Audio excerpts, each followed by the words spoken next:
Hello everyone, I'm very glad that you listened to my story. Please give me a follow and like the video if you enjoyed it. Feel free to comment and provide feedback so I can improve the sound quality. Yes, I will now continue the unfinished story. Chapter 15. Battle Concept and Gossip. The loose gloves was a very interesting strange item. It couldn't directly provide combat power.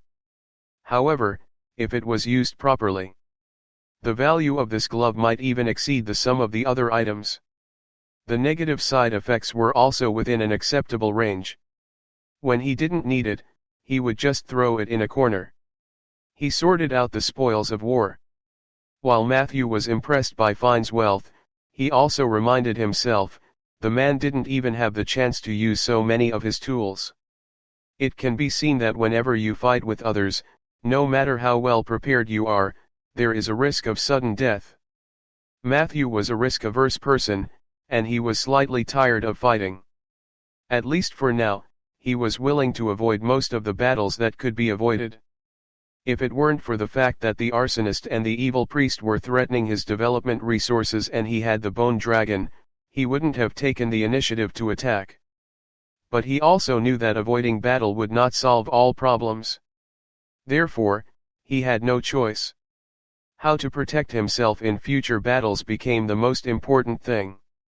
No matter what kind of battle it is, the core principle must be to stay alive. Only when you are alive can you deal damage. From another point of view, as long as one is alive, even if one is on the verge of death, there is still hope for one to fight with all of one's might and survive. He recalled the 2 battles tonight. Matthew seriously summarized his experience. The first combat concept he formulated for himself was survival first. As for how to apply this concept in practice, many details were involved. Matthew focused deeply on the concept of beware of sudden death. Any profession with weak health had the risk of dying. This was because this world was filled with all kinds of strange ways to kill people instantly. Master Ronan had once given Matthew a book called The Death of a Mage. The book recorded the sudden deaths of 99 famous mages in history. The last page of the book read, "If you still feel that the author is making a mountain out of a molehill, then you are likely to be the 100th mage who will pay the price of his life for his arrogance." Perhaps he was influenced by the book. Ronan held the series of spells of Garcia's armor in high esteem. However, Matthew felt that the magic armor was useful, but it was too one-sided. Combined with his gaming experience from his previous life, he set the 3 key attributes to highlight in his mind: toughness, immunity, will. Toughness was the fundamental attribute that resisted most negative statuses and control methods. The benefits of high toughness were incredible. If Fiend was not an evil priest but a sword master, Feli's draconic might not be so effective. Even if the bone dragon was still a level higher and Matthew's side would definitely win, the battle would definitely not be so smooth. This was the most direct manifestation of the value of toughness. If a thief tries to sneak near me, I can use blind sense to counter invisibility. However, if the other party also has a method similar to the dragon's might, I'm afraid I can only sit and wait for death. When he thought of this situation, Matthew felt a little worried. Immunity was a key attribute to resist parasitic microorganisms, bacteria, fungi, and voodoo curses. Willpower was more useful against fear counter checks. According to Matthew's current growth pattern, he did not have to worry too much about his willpower for the time being. The necromancer's meditation would naturally increase his willpower slowly. Immunity was too unpopular, and he was usually the one who used abilities like Rotten Spore to trick others. As long as he was careful, he would not fail miserably. Therefore, he only needed to focus on toughness. Training one's physique could only go so far. Perhaps the druid class has a way to increase their toughness. If it really doesn't work, I can find a shape-shifting target with high toughness. I remember that there are also some low-level passive spells that can slightly increase toughness. Matthew finally pulled himself out of his self-reflection. He opened the mission panel. He had already mastered the spell Rapid Growth. With his current mana, he could use it about 10 times a day. This would definitely be of great help to the planting of trees. The other reward was a little confusing.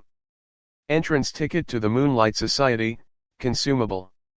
Description: with this ticket, you can enter the subplane where the Moonlight Society is located with the help of a nature soul in the wilderness or forest on a full moon night.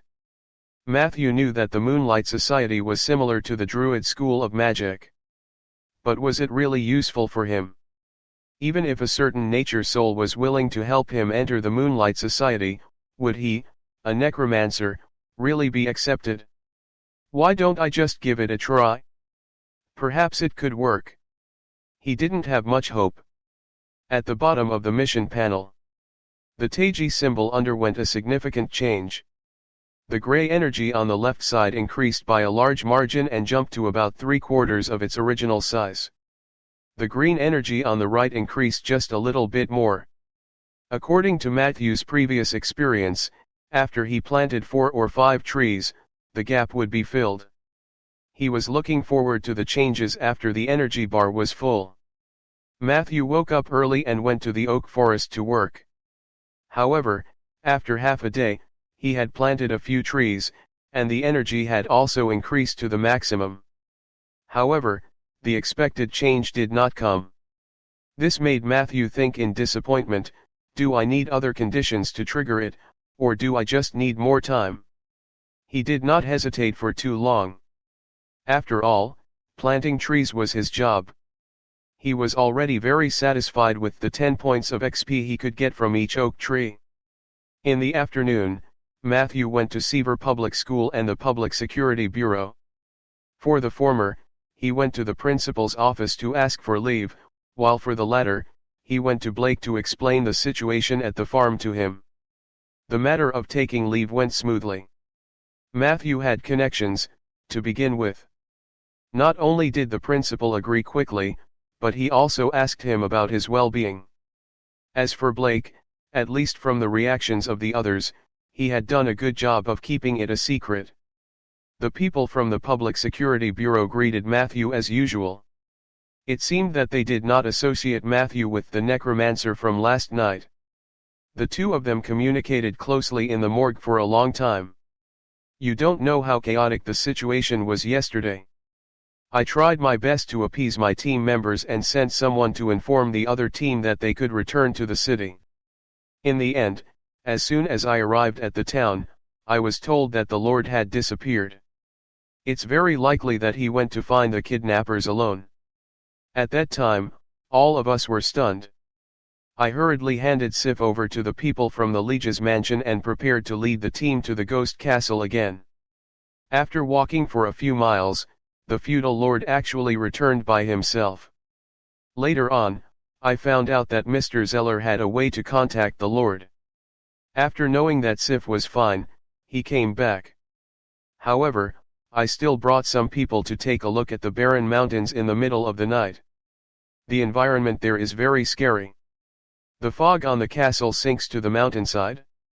I don't know where the bandits set up their camp. Blake rubbed his dark circles and complained softly. Matthew smiled and met Blake's curious gaze.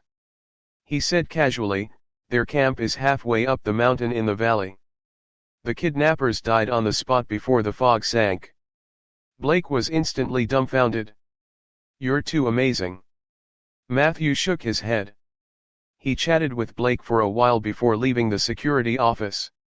On the way home, Matthew's thoughts were still heavy.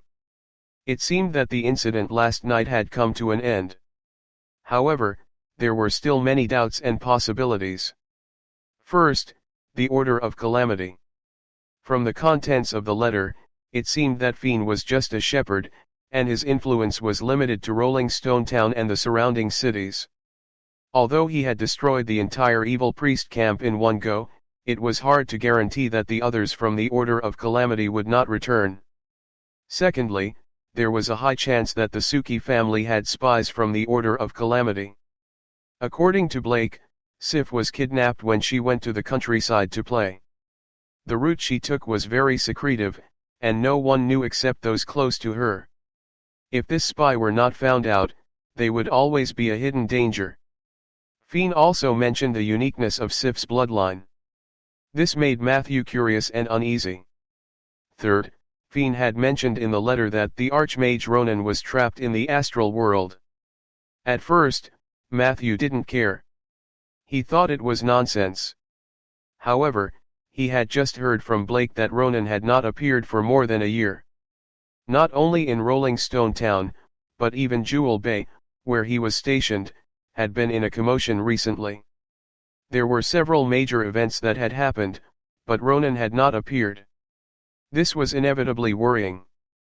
If this information were true, if that were the case, the days ahead in Rolling Stone Town would not be peaceful. The fourth was about the ghost castle. The soul of the merchant who had been intercepted and killed had mentioned that he had died at the hands of a tall man with disheveled hair. Neither Fiend nor Angeli fitted the description. Last night, Matthew saw a figure with disheveled hair as the fog descended. This meant that the death of the merchant was related to the fog in the ghost castle.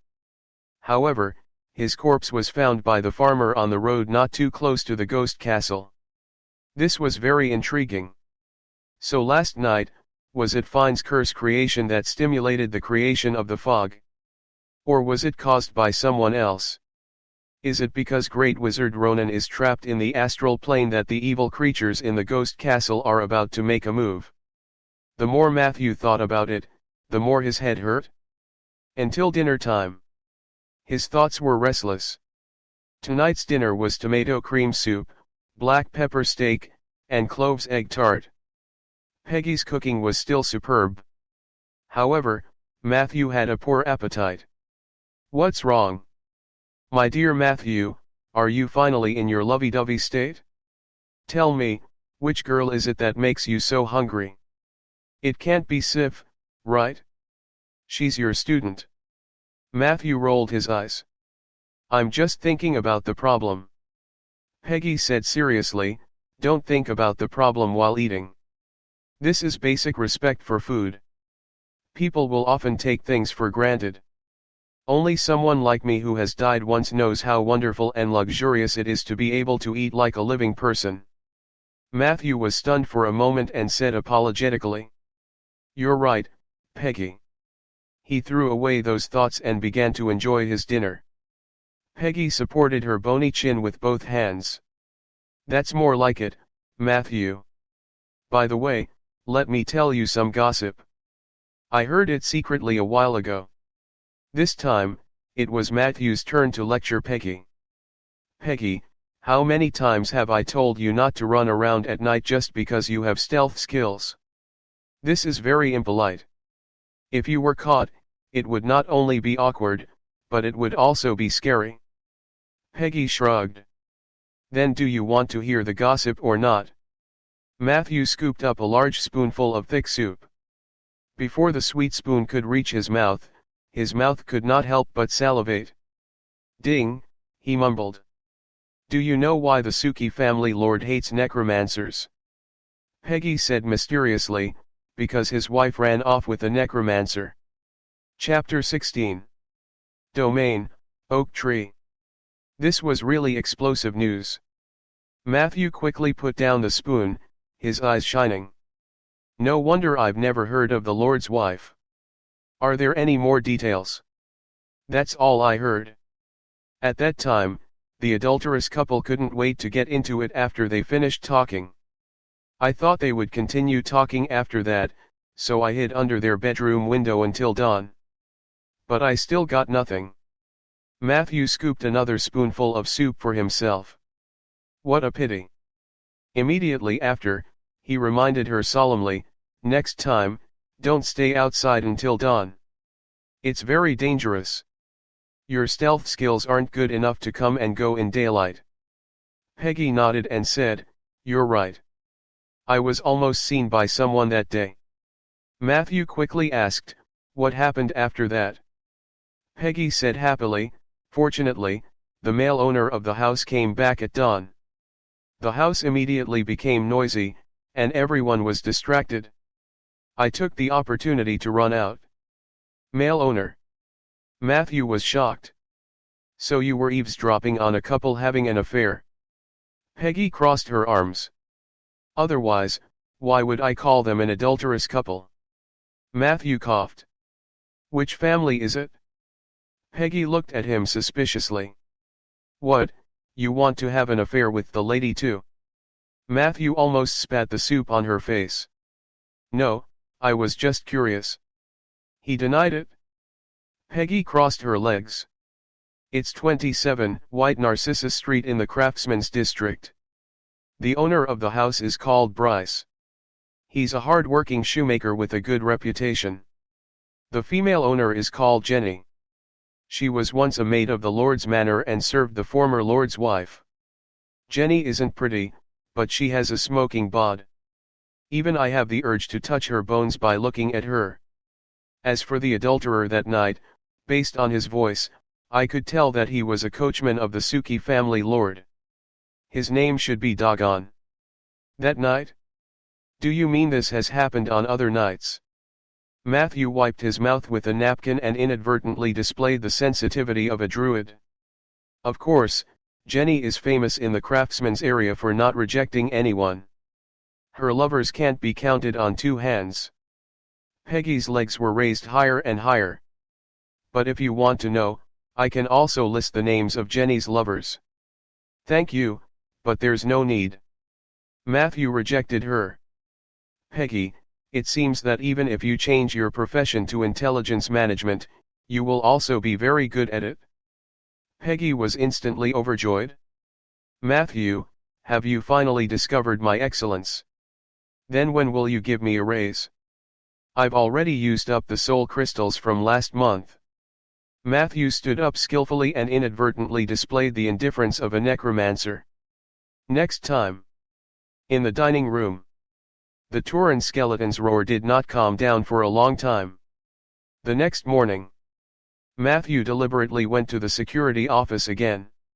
He sorted out his guesses from last night on a piece of paper and handed it to Blake along with the secret letter. The latter's expression became much more solemn after reading it. When they left the security office, Matthew noticed that a few members of the garrison team were yawning as if they had just returned from a patrol. In the past, the security office had almost no night shifts. It seems that the Lord has strengthened the security around the town. I wonder if the roads, trading stations, and sentry posts at the border have received the same level of attention. Matthew did not think too much about it. He had only done what he could. He would leave the rest to the Suki family lord. At noon. The breeze was warm. Matthew stood on the hillside on the southwest side of the oak forest to choose the site for his next work. Master Ronan's land had been completely covered by the oak forest. If Matthew wanted to expand the planting area, he would have to step into other people's land. He looked into the distance. The map of the surroundings of the oak forest appeared in his mind. To the southwest was Rolling Stone Town, which did not have much room for expansion. In the southeast, there were some farms of various sizes. Most of the crops in Rolling Stone Town grew here. Most of the land here had been bought by the farmers, so there was not much space for oak trees to grow. To the northeast was a barren land without an owner, but there was the scar of the dead obstructing it. Further away were the barren mountains and the ghost castle, which looked ominous no matter how one looked at it. Only the land in the northwest was the most suitable. However, that was the private land of the Suki family lord. If Matthew wanted to plant trees on it, he would at least have to seek the approval of the city hall. The Lord wouldn't reject me just because of his prejudice, would he? Matthew was a little troubled. A long time ago, Master Ronan had reminded him that the Suki family lord was a good person, but he hated necromancers. Yesterday, he got the reason from Peggy. He could understand the hatred of the Lord. However, he did not want to hang the fact that he had saved Sif's life over the Lord in exchange for the right to plant trees on his land. In short, it was a pain in the ass. If worse comes to worst, I'll challenge the scar of the dead. I'll plant a large oak forest along the edge and wrap the scar of the dead in it. Matthew encouraged himself. He was tired of choosing the location. He leaned against an oak tree to rest. The afternoon sun shone brightly. It made one feel sleepy. Matthew yawned and was about to take a nap. A violent tremor around him woke him up from his dazed state. What is happening? Matthew looked around blankly. He saw that the oak trees beside him were growing at an unbelievable speed. They had grown from 3 to 4 meters to 3 to 400 meters before his eyes. The endless shade of the trees covered everything. Matthew stood up from the ground. He looked up at the oak forest. The oak forest was also sizing him up. Matthew could hear their whispers. Ah, how amazing! A necromancer. I hate necromancers, but I don't hate him. Maybe there are some strange necromancers, or maybe this is an anomaly. We should give him a chance to take the test. Matthew walked quietly in the dark forest. A deer that was emitting pure white light ran past him. 2 woodpeckers were playing with each other overhead. A frog wearing a gentleman's hat greeted him by the pond he passed by. He came to a waterfall in the depths of the forest. The waterfall went down 10,000 feet. A large number of green light spots flowed up the waterfall. This light spot. An eagle-faced man appeared beside him. The latter said in a low voice, "You are not qualified to explore this place yet." After saying this, the scene around Matthew seemed to be rewinding. The green phenomenon disappeared without a trace. Matthew sat under the oak tree in a daze. The green light on the right side of the Taiji symbol had been completely consumed. Hint: you have successfully stepped into the subdomain of nature, oak tree, and have completed a short stay in it. As a reward for stepping into the field, you can choose one of the following 3 abilities. 1. Summon treant. In a forest that is over 500 years old, you can recruit several treant companions. 2. Woodpecker contract. You will obtain shape-shifting form, woodpecker, and gain 3 times the flying speed. 3. Natural immunity, your toughness +2. What was there to hesitate about? He directly chose 3. Matthew vaguely saw a green light enter his body. He could feel that his physique had become stronger. 1 point of toughness can provide a 20% increase in effect. My immunity in related areas is now 44% stronger than before. Matthew was in a good mood. Although it could not be compared to sword masters and monks, who had more than 10 points of toughness, Matthew was rather stronger already. At least he had taken the first step of stopping a sudden death. Detected that you have fulfilled 2 of the 3 legendary elements, reputation/domain. You have unlocked the legendary path ahead of time. Legendary path, germinal. Keywords, undying and natural. Domain status, 1/6. Revelation 1, weak body, low mana, poor mind, ignorant soul. The path of legend has actually been opened in you. This may be the mercy of the heavens or, more likely, an error in the laws. You should not have extravagant hopes. Returning to the mediocre path is your only way to save yourself. Revelation 2, life and death, destruction and rebirth don't always seem to conflict. You've found an unprecedented path. It doesn't matter if it's muddy or thorny. You should keep at it. Please choose a revelation as the motto of your legendary path. Different revelations mean different legendary paths and different follow-up rewards. Matthew immediately took down Revelation 2. Next. As long as he could continue to explore this path, he would carve out his own legend. After he mastered some legendary abilities, his power would also be stronger than an ordinary necromancer. At this point, Matthew finally understood the meaning of the Tai Chi symbol. It was the embodiment of Matthew's legendary path. The general direction had been decided. His path was marked by the 2 keywords, undying and natural. If the green lights will open the oak domain when full, what about the gray lights? Matthew was looking forward to it. However, at this time, another piece of news flashed before his eyes. You have completed the enlightenment of the oak tree's domain. Current situation of the realm is your first entry to the domain. You have received a permanent status, longevity. Description, your lifespan plus 100 years. You have obtained a temporary status, no pain, no gain. Description, during the duration of the status, you will receive 1 strengthening experience point for every oak tree you plant. Every 10 experience points can be used to strengthen your summoned skeleton soldier once. Duration limit, 30 days. Chapter 17. Late Night Visitor. Is this the power of the heart of nature? Matthew was overjoyed. A short lifespan had always been the greatest pain for humans in their search for the truth. Many wizards would do anything to extend their lifespan. Liches were one of the products of humans' pursuit of immortality. However, if he could extend his lifespan naturally, who would be willing to turn themselves into a cold lich? Matthew had a premonition. As he continued to explore the domain of the oak tree, there was still a lot of room for him to extend his lifespan. Compared to the one-time buff of longevity, the effect of no pain, no gain stimulated the fire of labor in Matthew's heart. If I plant 10 trees, I can strengthen them by +1. If I plant 1,000 trees in one go, I can strengthen the skeleton soldiers by +100. He was completely excited. Although it was a bit of a fantasy to plant 1,000 trees in 30 days.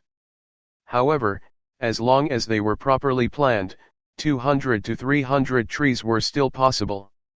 It was currently spring. It was the most suitable season for planting trees. In order to speed up the planting process to the greatest extent, Matthew decided to do both. Tonight, he would write a report to the city hall to apply for planting trees on the land of the Suki family lord. The next morning, he would officially start to plant trees in the direction of the Scar of the Dead. You planted a sapling. You used rapid growth on the sapling. Planting successful. Your affinity with nature has increased slightly. You have received 1 strengthening experience point, 10 points accumulated. You have gained 10 XP. Your level cannot be increased, the remaining XP has been accumulated, please level up your profession as soon as possible. The next afternoon, Matthew was resting behind a huge rock. The oak tree that had just been planted was about 40 to 50 meters away. But Matthew couldn't sense any vitality from it. The root cause of this phenomenon was the pitch-black scar on the other side of the rock. The marker stones near the Scar of the Dead are said to have been set up by the Suki family lord with his men. They are all in the territory of Rolling Stone Town. They can indeed prevent ordinary people from entering dangerous places by mistake, provided that the Scar of the Dead does not spread. Matthew wiped his sweat, his eyes very serious. He had been in Rolling Stone Town for less than 3 years, and the Scar of the Dead had spread visibly. 3 years ago. The edge of the Scar of the Dead was more than 10 meters away from the marker stone. And now, the two were almost touching. It was not hard to imagine what the situation would be like in a few years. This was also the reason why he planted the new oak tree further away. He had to leave enough buffer for the Scar of the Dead to spread in the next few years. How tiring! Today's tree planting goal had been achieved. However, it was not easy to reclaim land near the Scar of the Dead. The terrain here was complex, and the land was barren. There were many factors he had to consider. The only consolation was that the Gold Digger Basin had a rich underground water system. As long as the oak tree took root, it would not die of thirst. The trees planted today are a little too sparse. They can't form a group effect, and their ability to resist disasters will also decrease. He inspected the areas that he might be able to set foot in tomorrow. Matthew pondered as he walked back. As the oak forest continued to expand, he needed more and more time to go back and forth between his home and the forest. Usually, it was fine. However, right now, he was racing against time to earn as much buff as he could. He was going to ask someone to build a small wooden house in the oak forest. At least this month. He was planning to hide in the forest and not come out. It was almost time to get off work, and the city hall was deserted. Only Ms. Liz's unique loud voice came from one of the offices. "You want to plant trees on his lordship's private land?" "Yes." Matthew politely handed over the application. He was a particular person. As for the various official rules and regulations, as long as they were not particularly annoying, he was happy to abide by them. This application was written with reference to the model documents handled by the City Hall in previous years. He was confident that no one could find any fault with the content and format. As expected, after reading it, Liz raised her eyebrows. "Beautiful writing. I'll help you submit the application. Theoretically, there shouldn't be any problems because this land has always been entrusted to our city hall by the Lord. There was once a businessman who wanted to contract that place. He wanted to build a small mine there, but his proposal was ultimately rejected by us. At that time, there were already enough mines around Rolling Stone Town. You weren't here at the time. There was thick smoke everywhere." Liz continued, "But guess what? The mines were gone overnight. The bosses of the mines lost all their money, and the businessman even came to thank us. I remember he gave Mr. Orman 2 boxes of cider but only one for me." Matthew listened quietly. He had heard a lot about the mines in Rolling Stone Town. In many versions of the legend, those mines disappeared overnight. Some people said that the Lord of Rolling Stone Town had offended the Or-Elves, but Matthew knew that Or-Elves did not exist at all.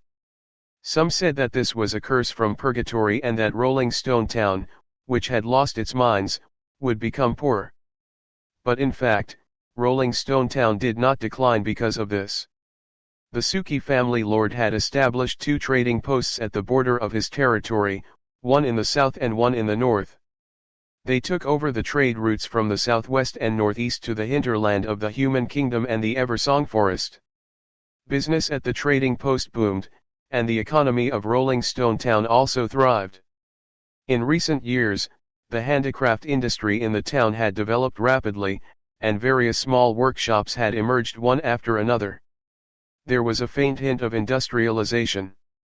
Perhaps it was the Suki family lord's credit, but in Matthew's opinion, the 5-member committee that had been handling various government affairs all year round had also contributed greatly. Ms. Liz was one of them. About Ms. Liz, Matthew didn't know much. In his impression, this woman was harsh and picky, loved gossip, and had a bad reputation in town. However, she also loved her work and was diligent. This could be seen from the fact that the other officials had already gotten off work, and she was still in the office dealing with documents. The most important thing was, she was Blake's mother, the distant cousin of the Suki family's lord, and Sif's aunt. In a sense, Liz represented the will of the Suki family lord in the 5-member committee. This was also the reason why Matthew had specially fined her to post his application. It was completely dark outside. "All right, young man, thank you for listening to me. There aren't many young people as patient as you." Liz lit the candle and continued to deal with the documents. "You can return now. I will help you with your application as soon as possible. After the committee has approved it, I will inform you as soon as possible." Matthew nodded and stood up.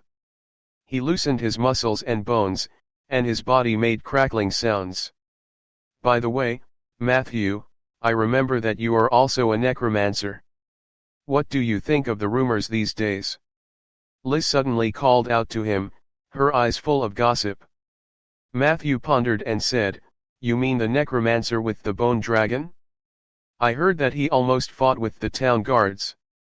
Liz shook her head. "The version you heard is wrong. That necromancer seems to be a friend and not an enemy. Not only did he save, well, in short, he did not seem to be a bad person." She seemed to realize that some things could not be said casually. Matthew smiled gently. Necromancer is just a profession. Of course, he's not necessarily a bad person. Liz looked at him with interest. For example, you. A necromancer who likes to plant trees. To be honest, I really think you've been delayed by your need to be an adventurer. Look at you, Matthew, what a handsome young man. Even compared to my Blake, your appearance is not inferior. As long as you agree, I'll be happy to introduce you to a few daughters from good families. Matthew immediately blushed. I think I'm far inferior to Blake. Liz was delighted to hear this. Don't say that, Matthew. I think you're much more pleasing to the eye than my brat. That's it? Come to me tomorrow to get the approval. You can plant whatever you want on the land of the Lord. You don't need to get the Lord's approval. Matthew was surprised. Liz waved her hand. It's just an administrative process. The Lord won't really interfere with political affairs. He's busy taking care of his daughter these days.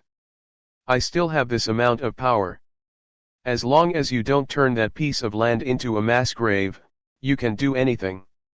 So he flattered Liz a few more times. The middle-aged lady was laughing so hard that she bent forward and backward. He waited until late at night. After Matthew came out of City Hall, he sent Liz home. Not only did he receive his approval in advance, he even applied for a forestry allowance. This sum of money was about 200 gold coins. It was taken from the Lord's own treasury. This experience gave Matthew a lot of insight. Thousands of words converged into one sentence: Blake's mother is awesome. It was another night. Matthew shouted twice but did not get a response. He could only get up and do it himself. She can't be eavesdropping under some window at this time again, right? The strong aroma of coffee washed away a little sleepiness. Matthew mumbled. His attention returned to the spell book in front of him. Introduction to the Thunderblast Sword, How to Stick It Deep. However, he didn't wait long. The copper bell with a thin thread hanging beside his hand buzzed. Someone was ringing the bell outside the fence. A late-night visitor for me. Chapter 18. You have to pay your family. Matthew pushed open the door and looked out. Outside the gate, a petite figure stood there. There was no moon tonight. Matthew could only vaguely see that the other party was wearing a dark red cloak and was looking left and right uneasily. Sif. The mage fire lit up. Matthew walked over and saw a fair little face. It was the girl he had rescued from the evil priest's camp a few days ago.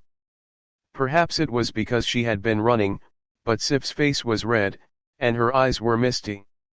SHH. Matthew, I snuck out. Sif's voice trembled slightly. Is it convenient for you to let me in? Matthew opened the door.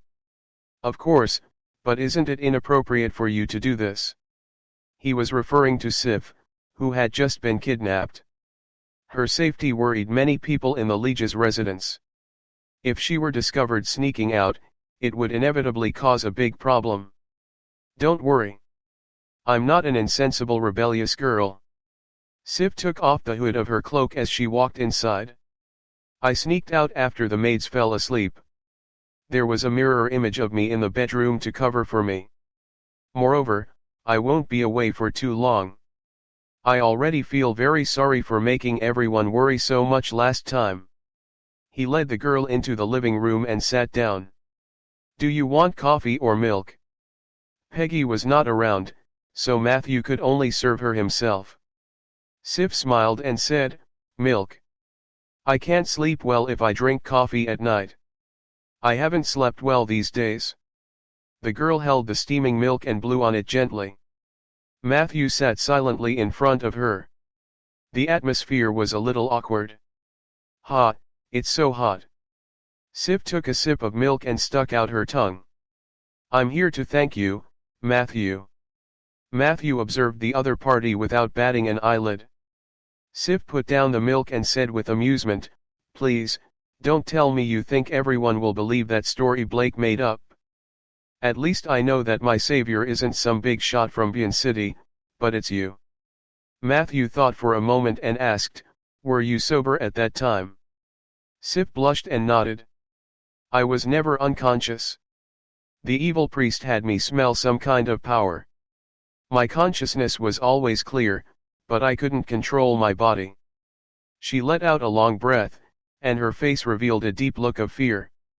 To be honest, Matthew, if it weren't for you, I really don't know what would have happened. You saved my life, but I don't know how to thank you. These past few days, they locked me up at home, but I couldn't sleep at all. Every time I closed my eyes, the evil priest's face would appear in front of me. Only when I thought of you would my heart feel a little more at ease.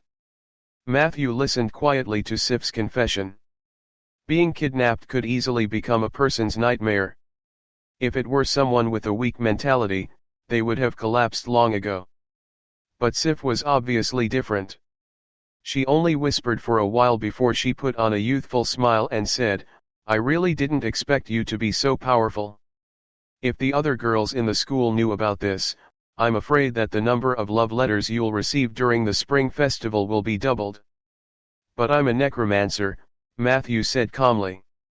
So what if you're a necromancer? Bina is an idiot. Sif said excitedly. She clearly likes you so much, but she was at a loss when she heard that you were once a necromancer. Not every necromancer is a bad guy. Matthew looked at her in surprise. Bina. Sif subconsciously covered her mouth with half a palm and said embarrassedly under Matthew's gaze, okay, I admit that I encouraged her to confess to you, but what's wrong with that? She likes you a lot. She has a diary at home, and at least 90% of the content is related to you. She even wrote down the color of your socks in class every day. In my opinion, this is what love looks like. Of course, I'd encourage her to show her feelings before she left. I just didn't expect her to care so much about what the world would have thought about you being a necromancer. What a disappointment. Matthew rubbed his temples. He couldn't comment on the views of teenage girls on love. Hence, he could only change the topic. So, the others also know that I was the necromancer. Sif shook her head like a rattle drum. I didn't tell anyone. Everyone else believed Blake's nonsense, including my father. He's a big idiot. However, before she finished speaking, in the corner of the living room, the copper bell strung on the hemp rope rang again. Who would come looking for you in the middle of the night? Sif followed behind Matthew with half a glass of milk. Her face turned pale. It's my father. Oh no, Matthew, where can I hide? My lord. What brings you here so late at night? Matthew asked politely from inside the fence. He did not open the door. Firstly, he was not familiar with this lord. Secondly, his daughter was in his house. He was afraid that he would not be able to explain the situation. Is this how you treat your guests? Rigursuki said angrily. Matthew noticed that he was also wearing a dark red cloak. The material was similar to the one Sif was wearing, but the size was obviously much larger. The space behind him was empty, and there were no followers following him. Stop looking, I'm alone.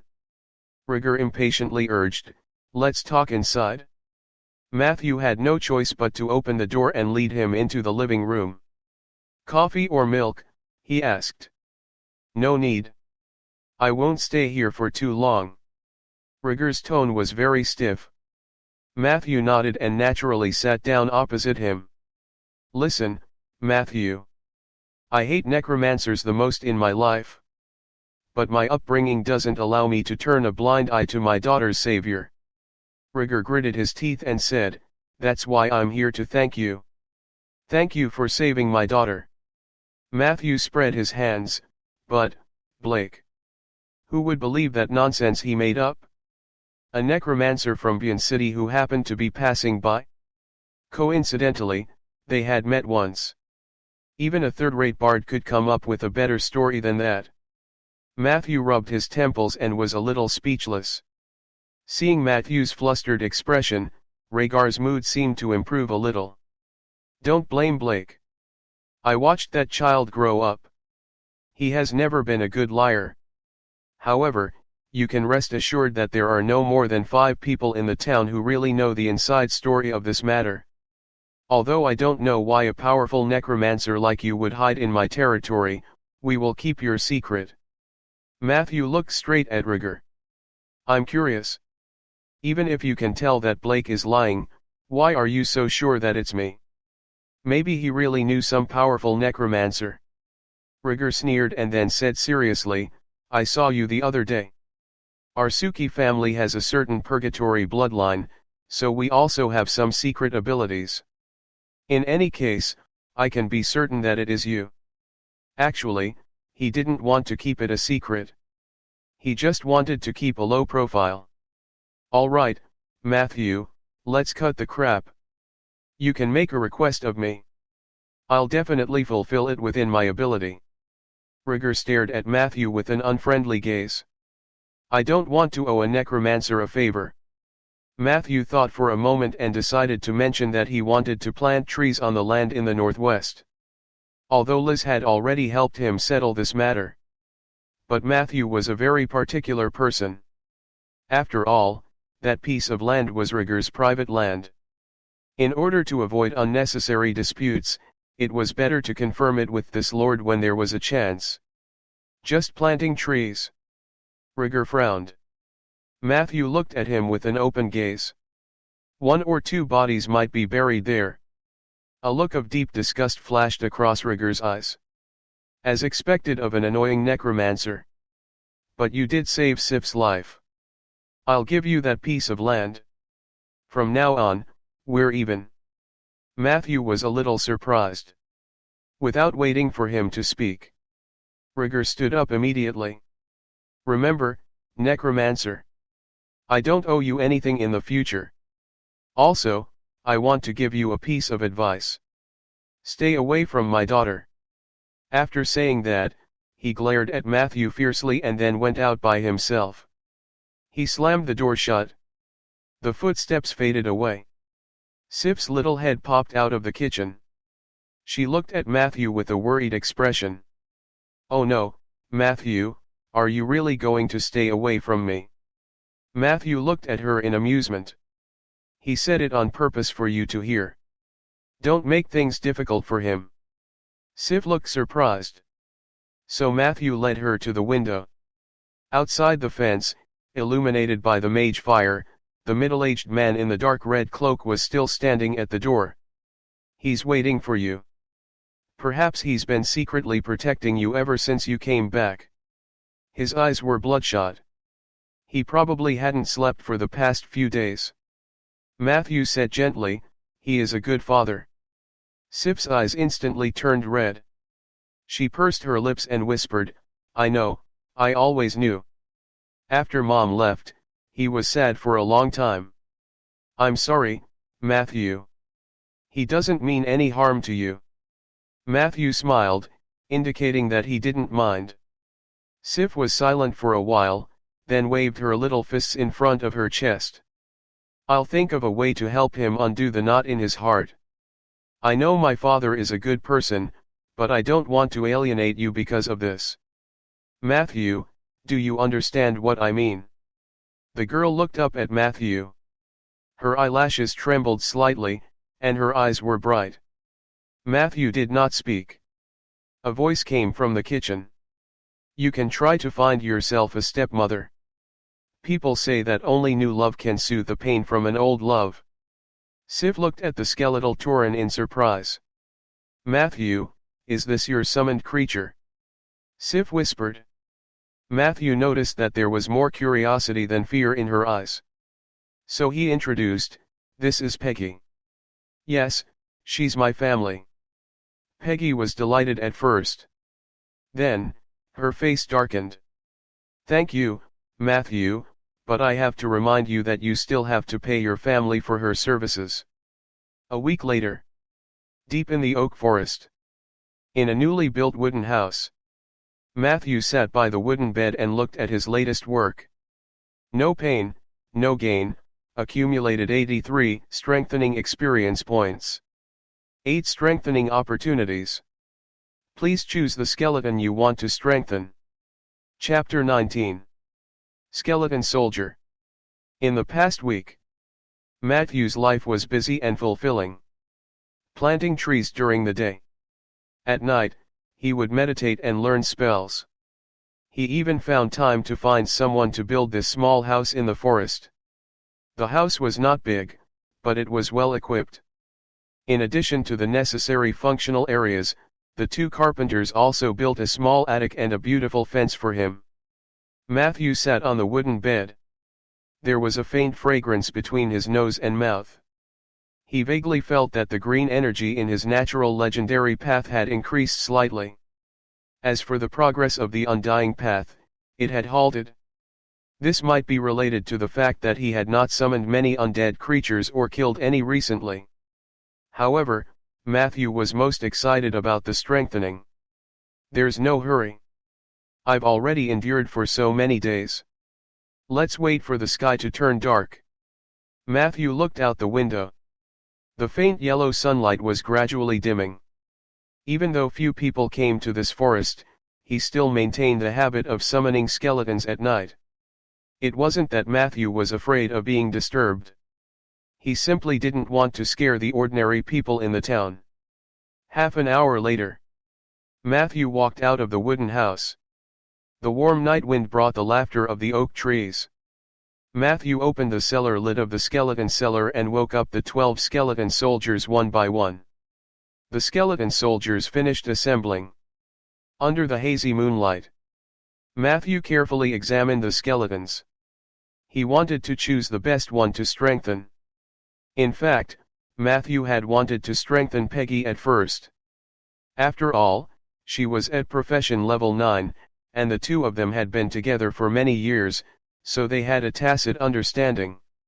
However, the problem was that Peggy was a mutant skeleton and did not meet the requirements for this enhancement. Matthew had to pick the best one from this batch of skeleton soldiers with an average level of 3. After a 20-minute physical examination, Matthew finally chose the target to strengthen. It was a skeleton soldier that was looking at him in a daze. The reason why Matthew chose him was because he had considered many aspects. The soul fire of this skeleton soldier was more condensed. Although it did not have the most bones, its bones were relatively good. Matthew realized that this fellow was a little different from the other skeleton soldiers. The other skeleton soldiers would only be in a daze when they were examined by him. But it was different. It had been unconsciously twisting its hips. It was this that aroused Matthew's curiosity. It said that very few undead creatures can inherit some of their abilities from when they were alive. This skeleton soldier might also have a chance to awaken. With this thought in mind, Matthew ordered it to stand out alone. In order to make it easier to order him around in the future, he even specially gave him a name. Since it's a skeleton soldier, let's call it Soldier from now on. Prompt: naming successful. Your summoned creature skeleton soldier number 11 has its own name, Soldier. Soldier was puzzled by your naming, but he was still grateful for it. Soldier twisted his crotch at you. It's about time. Matthew ordered the other skeletons to go back to the cellar.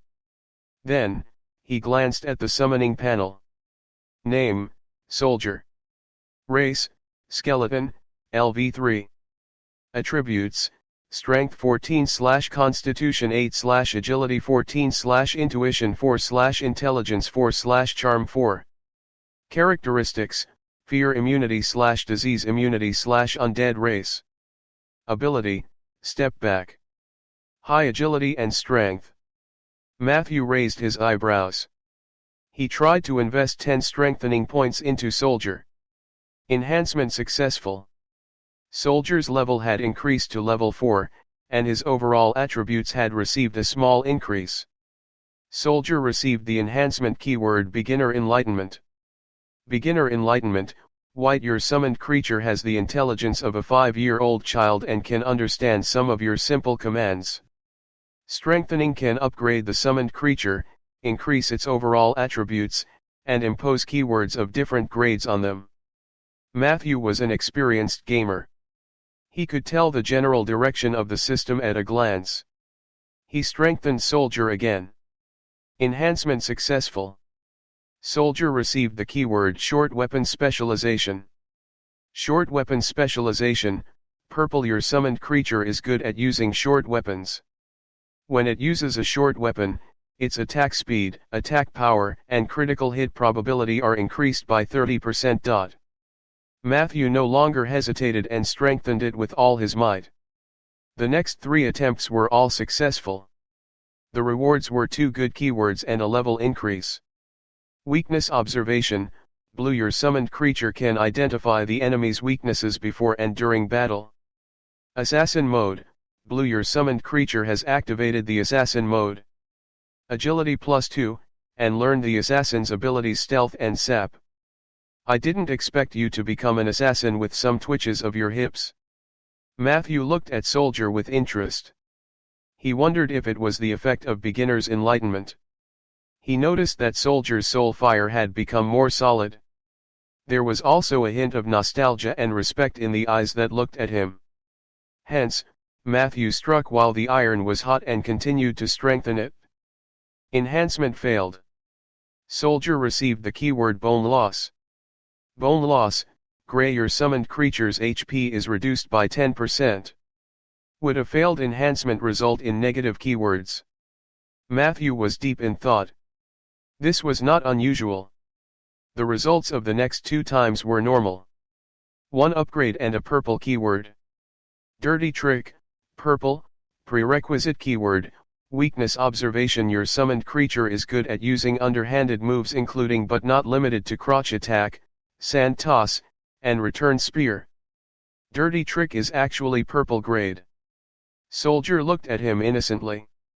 With its current intelligence, it might not be able to understand the changes in its body, but these keywords would be integrated into its combat instincts. Matthew clicked his tongue in wonder. He walked around Soldier. He noticed that the color of the latter's bones had changed significantly.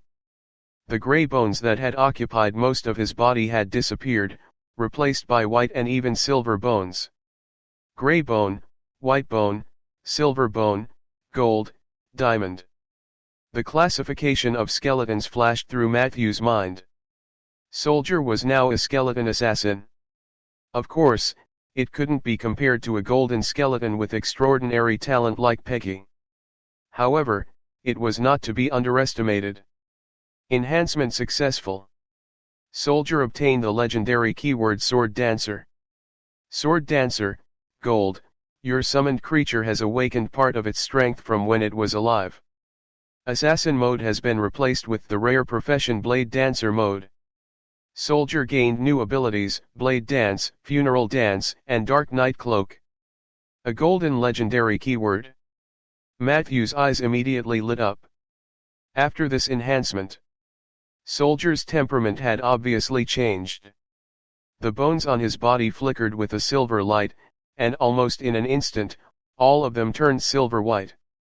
A pitch-black curtain appeared behind him. Matthew's heart skipped a beat as he ordered, "Put it on." Soldier was stunned for a moment. The curtain automatically covered his body.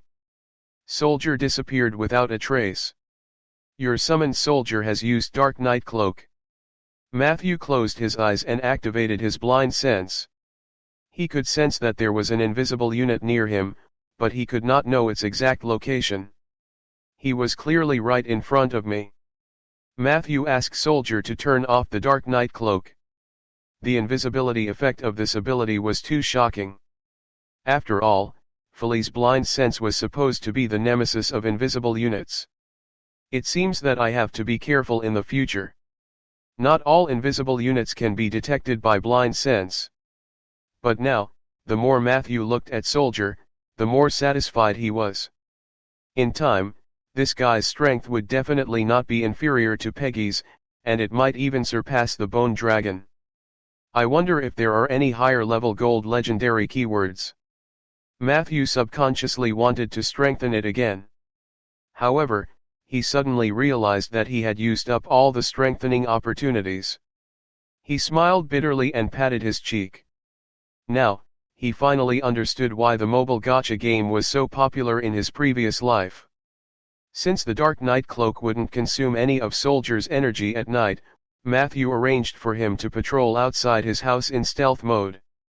The cabin had just been built, and Matthew still had a lot of arrangements to make. If it were the old Rolling Stone town, it would be fine. Recently, public security had shown signs of deterioration, so he had to be extra careful. Spell traps were a must. When I go to the market to buy seeds tomorrow, I'll also see if there are any trap-setting scrolls. It's too troublesome to do it myself. Matthew lay on the hard wooden bed and ate a few mouthfuls of bread. He began to miss Peggy's cooking. Why don't I have Soldier guard the next and ask Peggy to come over and accompany me? No, Soldier's intelligence is still too low. He couldn't handle many things as easily as Peggy. Matthew yawned. He forced himself to meditate. For the soul crystals. He could not slack off for a night. Southwest of the oak forest. Two figures, one tall and one short, walked over. Boss Dean, it should be nearby. The farm below has been burned to ruins. It must be Heist doing. The tall man's face was fierce. This guy is really rude. He clearly promised boss that he would meet you on time. In the end, he ran to such a remote place without saying a word. We can't even find a trace of him. Short Dean stared at the trees ahead. His nose twitched. Heist is dead. The tall man was stunned. How is that possible? Could it be that the great mage had made a move? Dean's face was gloomy. Impossible. It's a fact that Ronan is trapped in the astral plane. He can't possibly lay his hands on a small fry like Heist. The tall man thought for a moment and said, is that a local lord? The Suki family was once glorious. Although the current patriarch is a useless guy, I heard that his wife ran away with a necromancer. Dean shook his head slightly.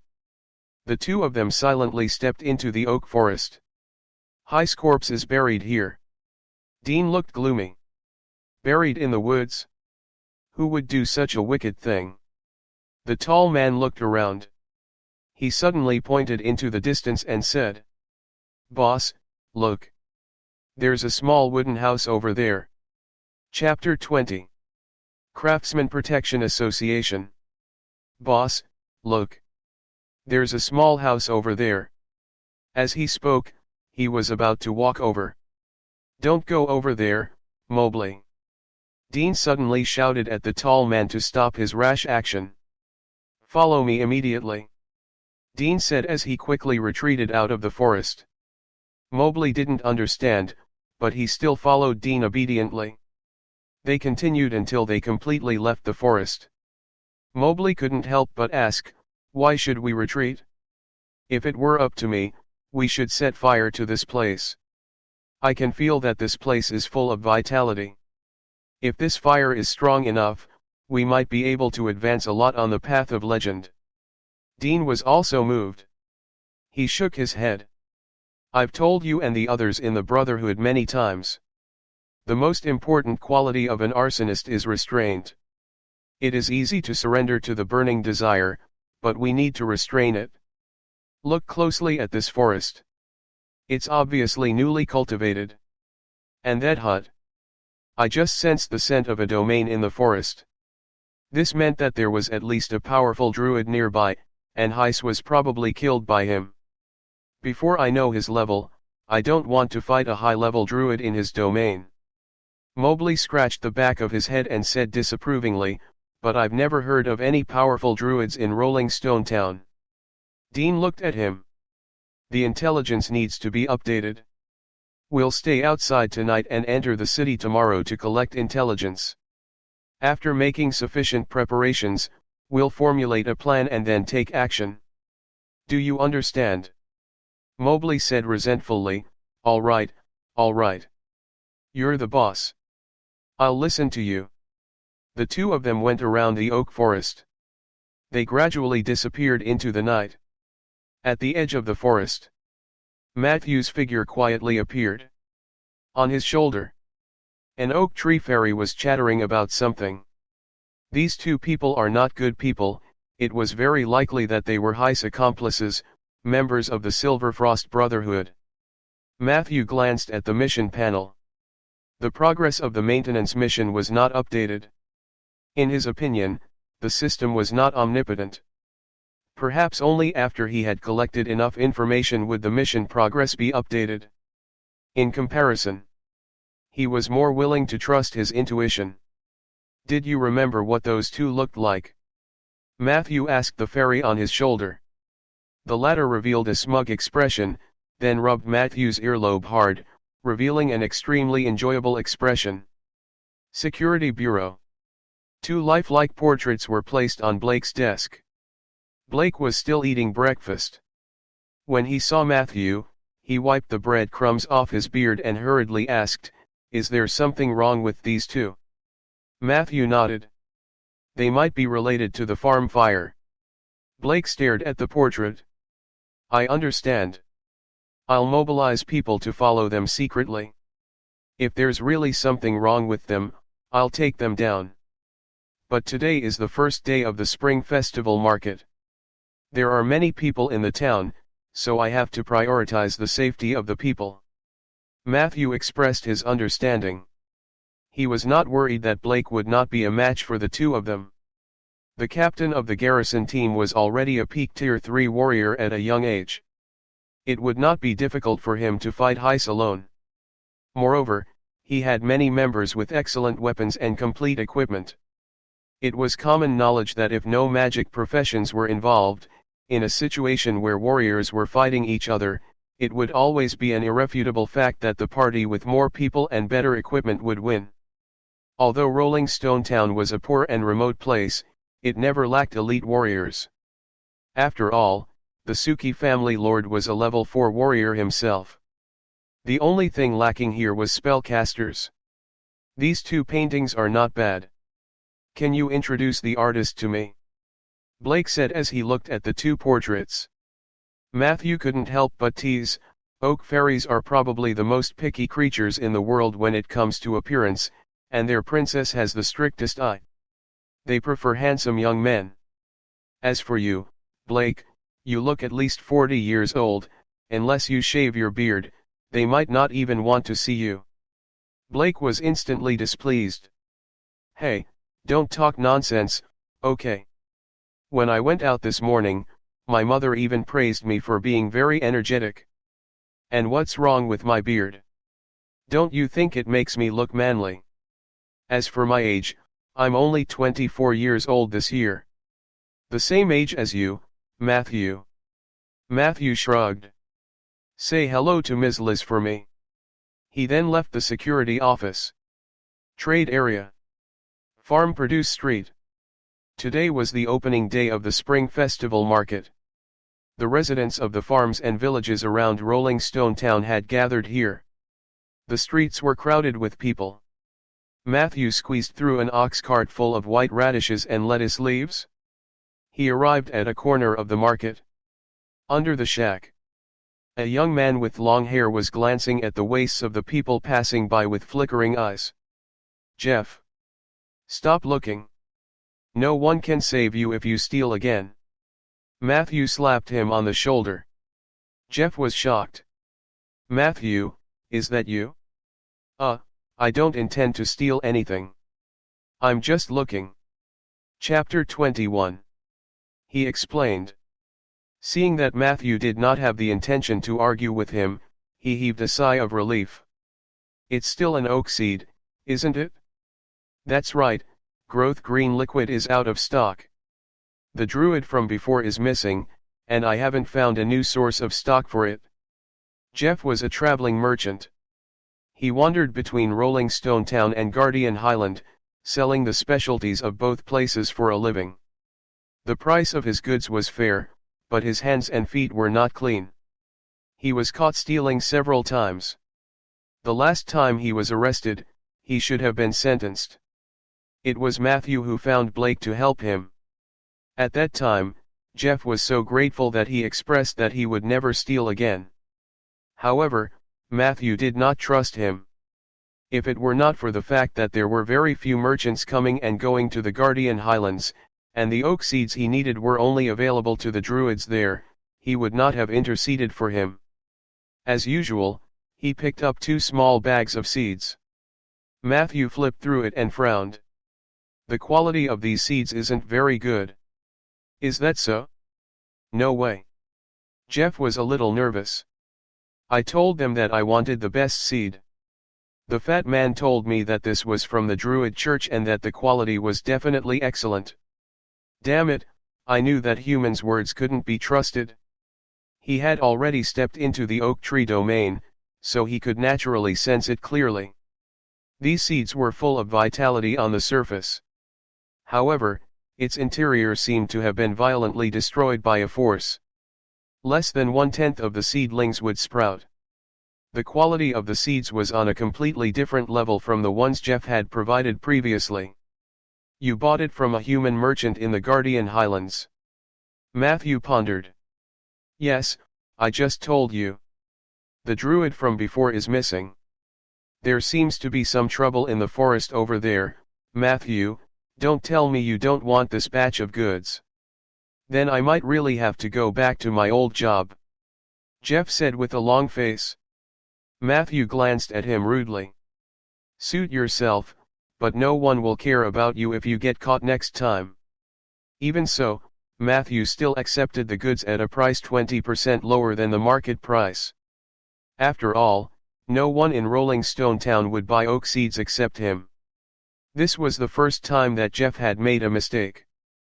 The next time you go to buy seeds, you must find the local druids.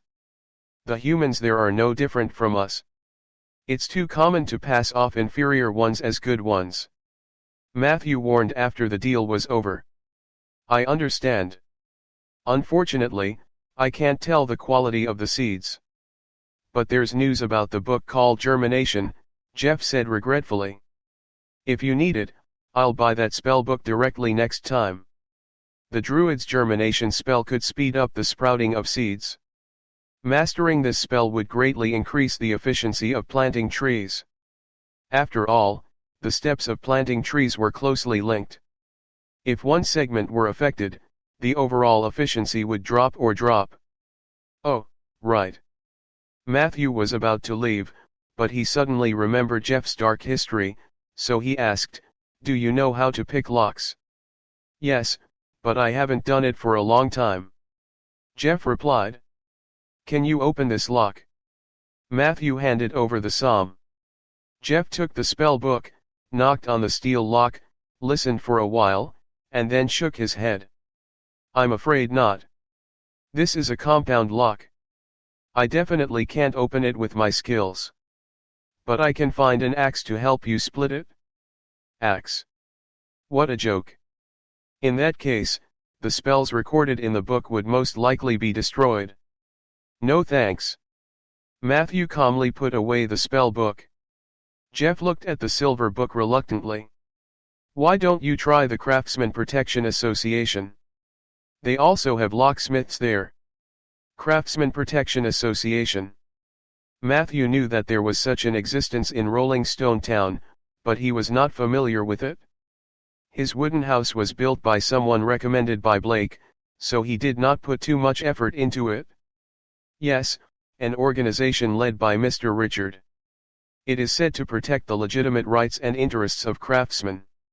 Many carpenters, stonemasons, and workshop workers are members of the association. Mr. Richard is a real gentleman, isn't he? Jeff said admiringly. He was one of the few members of the committee of 5 who was willing to do practical things, and the craftsmen loved him. The association building is north of the craftsman area. You should know the way, right? He thanked Jeff for his suggestion. Matthew struggled through a pile of tomatoes, spinach, and pig manure. In the market, there seemed to be more and more people. The Craftsman Protection Association's building was deserted, forming a sharp contrast with the trade area. Matthew followed the receptionist to the locksmith's office on the second floor. The door was open. Dong dong dong. He knocked on the door and looked inside. There was only a man in his 30s in the office.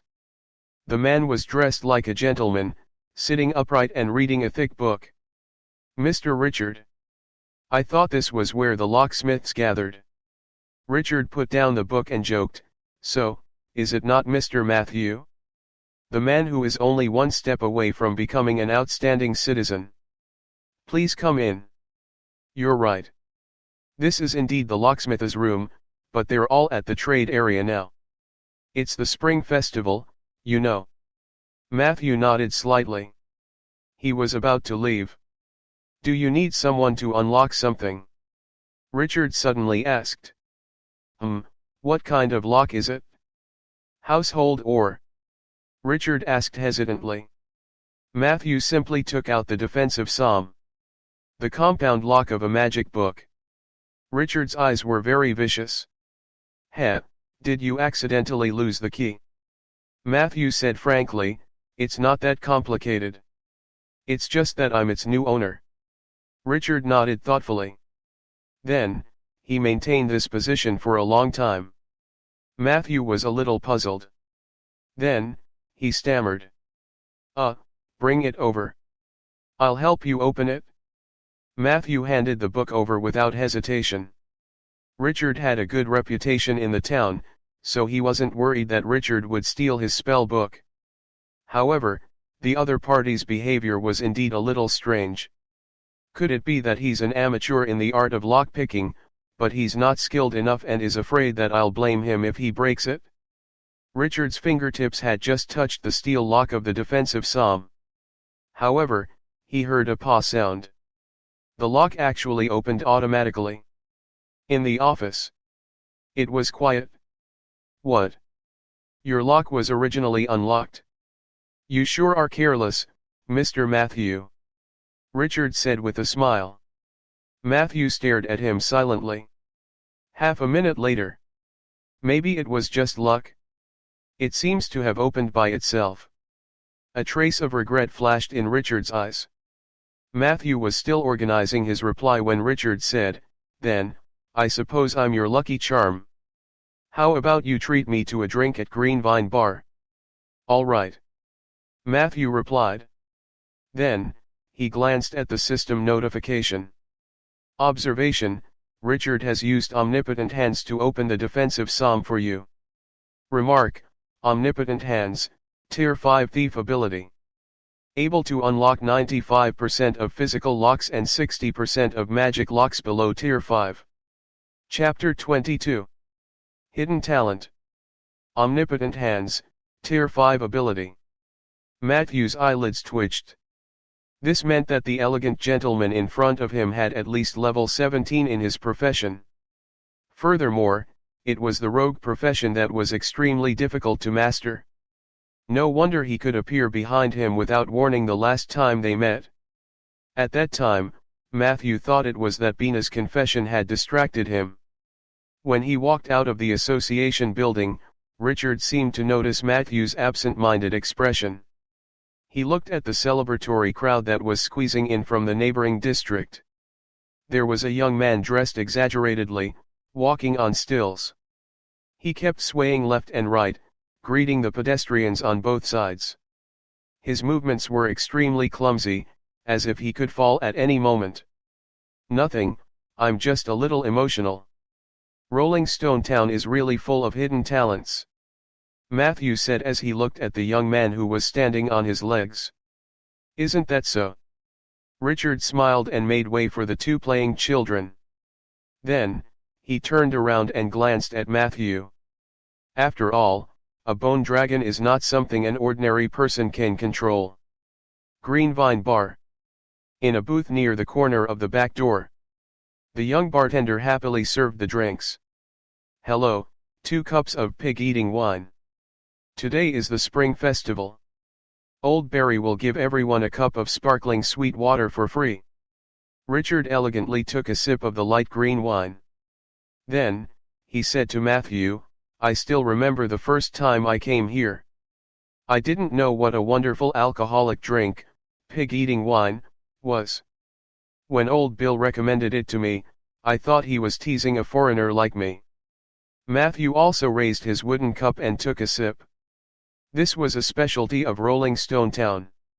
The origin of its name was unknown, but the taste was spicy and memorable. This was because a type of seasonal weed was needed to make pig wine. Therefore, it could only be tasted around the spring festival every year. Matthew did not reply to Richard. He was still thinking about Richard's intentions. It was fully by chance that I went to the Craftsman Protection Association to find a thief, so Richard couldn't have predicted that. So, was this just a coincidence? Or did he plan to get in touch with me, so he just took advantage of the situation? No matter what the situation was, it was not a good thing to be targeted by a Tier 5 bandit. Fortunately, Richard did not show any hostility. Matthew also believed that he was doing the right thing. There should be nothing to be afraid of. Perhaps a portion of the people from the market and the celebration had scattered over. The tavern gradually became lively. Richard suddenly asked Matthew with interest, that girl, did she write to you after she went to Jade Court? Bina. The tense Matthew instantly recalled the girl who confessed to him at his door that day. No. He thought for a moment and added, it has only been half a month. She might have just arrived at Jade Court and hasn't settled down yet. Richard smiled. You don't have to defend her. I'm just curious about your attitude toward her. As far as I know, you're very popular with female students, but why do I feel that you don't like them very much? Matthew denied, no, the girls are all very energetic and cute. Richard asked curiously, then why do you always reject their confessions? I heard Bina wasn't the first. Matthew explained seriously, just like I told Bina, they don't know the real me. They are still a group of children. They might like me because my identity as a teacher gives me the opportunity to gain their admiration easily. It could also be because having an older boyfriend would make her feel vain among her peers. It might even be because the taboo relationship between teachers and students had stimulated their rebellious hearts. In short, there could be many factors behind their confessions. However, it could not be because of love. And I've always treated them equally. They were my students, a group of innocent children who were still growing up. That was all. Richard suddenly asked, including Sif? Matthew answered without hesitation, including Sif. All right, chatting with you is really boring. Richard looked helpless. Hey, Matthew, your popularity with the girls would be something to brag about. If it were anyone else, they would have told the whole town. But you're actually seriously explaining to me why you didn't accept those girls' confessions. Matthew said seriously, I thought this was something very serious that I needed to clarify. Of course, it's important. At least our Lord should be able to sleep well tonight. I'll pass on your words to Rigor. Richard yawned. Matthew was suddenly enlightened. So you're the Lord's. Richard shook its head. No, it was just a coincidence. Your spellbook reminded me of some of my experiences when I was young, and then I couldn't help myself. Of course, Rigor has also talked to me about it, but I have already retired for many years. I am not interested in you or your bone dragon. Today is the spring festival. Let's have another drink. It's on me. Richard seemed to have lost the mood to talk. But this time, Matthew took the initiative to say, so that night, when Sif was kidnapped, you would have solved the problem even if I didn't do anything. Chapter 23. Richard spread his hands. Don't think that I'm so powerful, Matthew. I'm just a retired old man. The person who attacked us was an evil priest. Of course, he wouldn't be my match in a one-on-one fight, but I didn't know any spells. I couldn't find their location through magic like Zeller, nor could I rush to the scene of the incident as quickly as you could to save the damsel in distress. Do you understand? So I want to thank you on behalf of Sif. After all, this world belonged to wizards. When he said the last sentence, his tone was a little lonely, and his eyes were filled with memories. Matthew nodded thoughtfully. The busy bartender hurriedly served 2 more glasses of pig-eating wine. Richard was about to take the cup. His body movements stopped there, but his eyes glanced at the door. Matthew followed his gaze. 2 seconds later, the door of the tavern was pushed open. 2 figures, one tall and one short, walked in side by side. Matthew's pupils contracted. Even though the other party's face had been modified, he recognized that this was the duo who had passed through the oak forest last night. The 2 of them entered the tavern and looked around. Can't they see us? Matthew was surprised to find that the short man with a vigilant expression quickly shifted his gaze away from the corner booth. It was as if there was no one sitting in the booth. The short man found a convenient spot to observe and sat down. The tall man started to get close to the bartender. Those are 2 gang members from 2 big cities. They are inquiring about a high-level druid who doesn't exist. Richard calmly grabbed the glass and took a sip. Looking for you. Matthew said frankly, yes, on the night I saved Sif, I killed an arsonist. Arsonist? Strange. Richard narrowed his eyes. These maggots that live in the sewers of the city actually left their territory. Matthew said, they might have been bewitched by the Order of Calamity. Richard thought for a moment. The Order of Calamity? Never heard of it? Matthew shrugged. Could it be an evil organization that has emerged in recent years?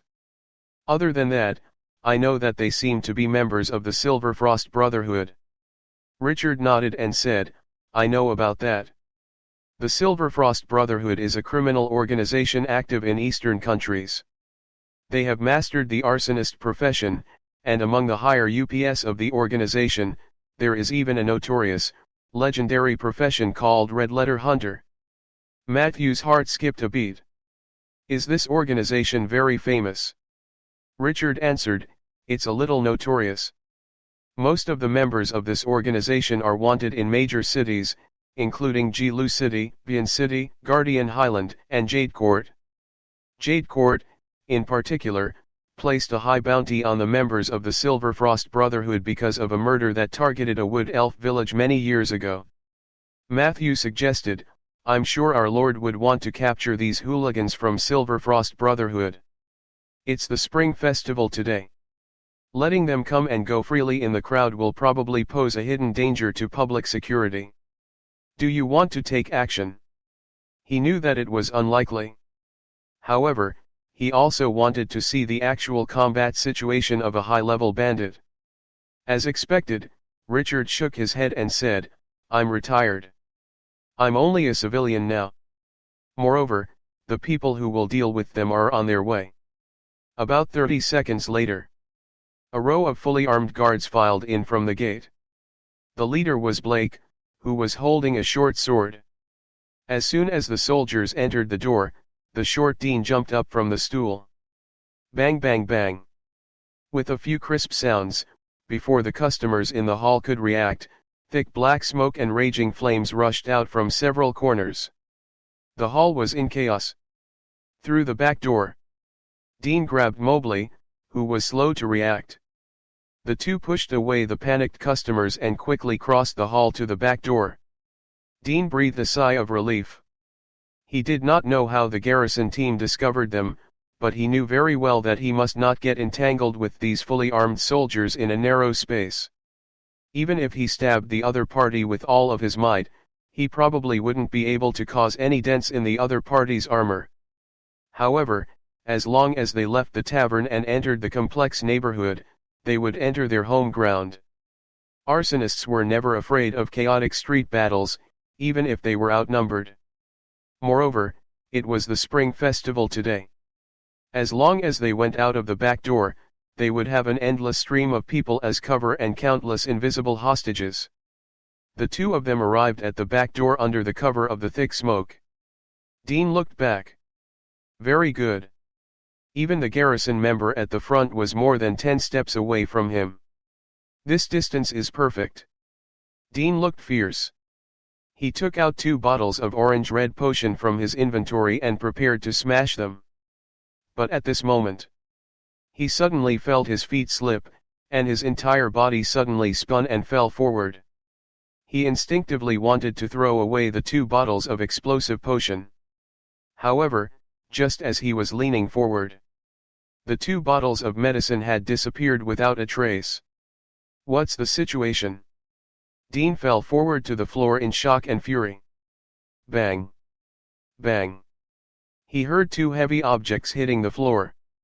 Before he could react to what had happened, a strong garrison soldier had already used his knee to press down on his spine. He suddenly felt like he couldn't breathe. Clang! Another team member skillfully put heavy shackles on the 2 people who had fallen to the ground. Gentlemen, Rolling Stone Town does not welcome any members of the Silverfrost Brotherhood, but our prison welcomes you. Blake said righteously. Only then did he notice the 2 people in the booth next to him.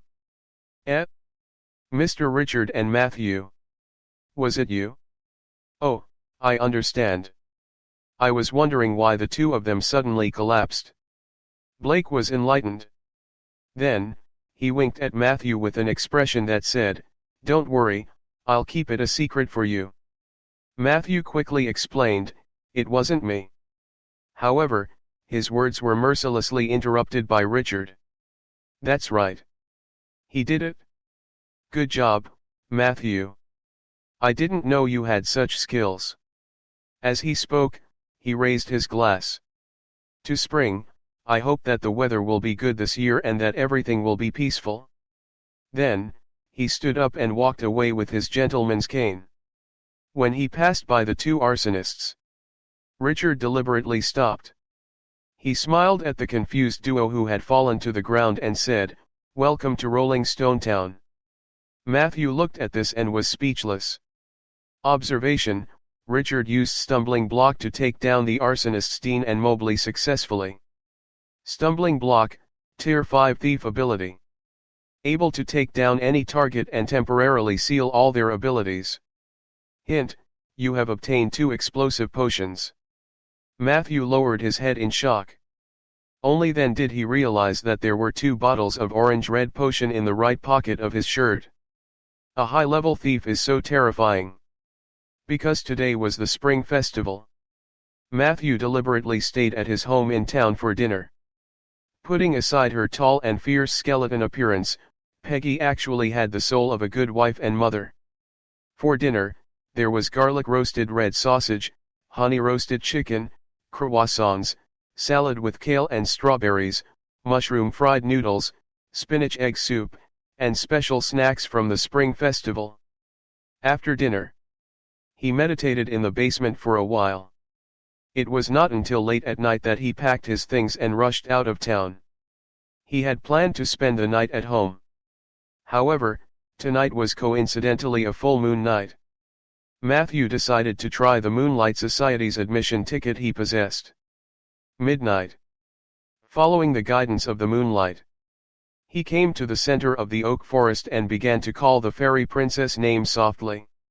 Even if he had an entrance ticket, he would need the help of a nature soul to enter that strange space that only druids could enter. Coincidentally, Lulu, the leader of the Oak Tree Fairies, was a nature soul. Chapter 24. Extraordinary Charm. Lulu was an overly shy fairy. The other fairies living in this oak forest had more or less greeted Matthew. Only this princess was always secretive.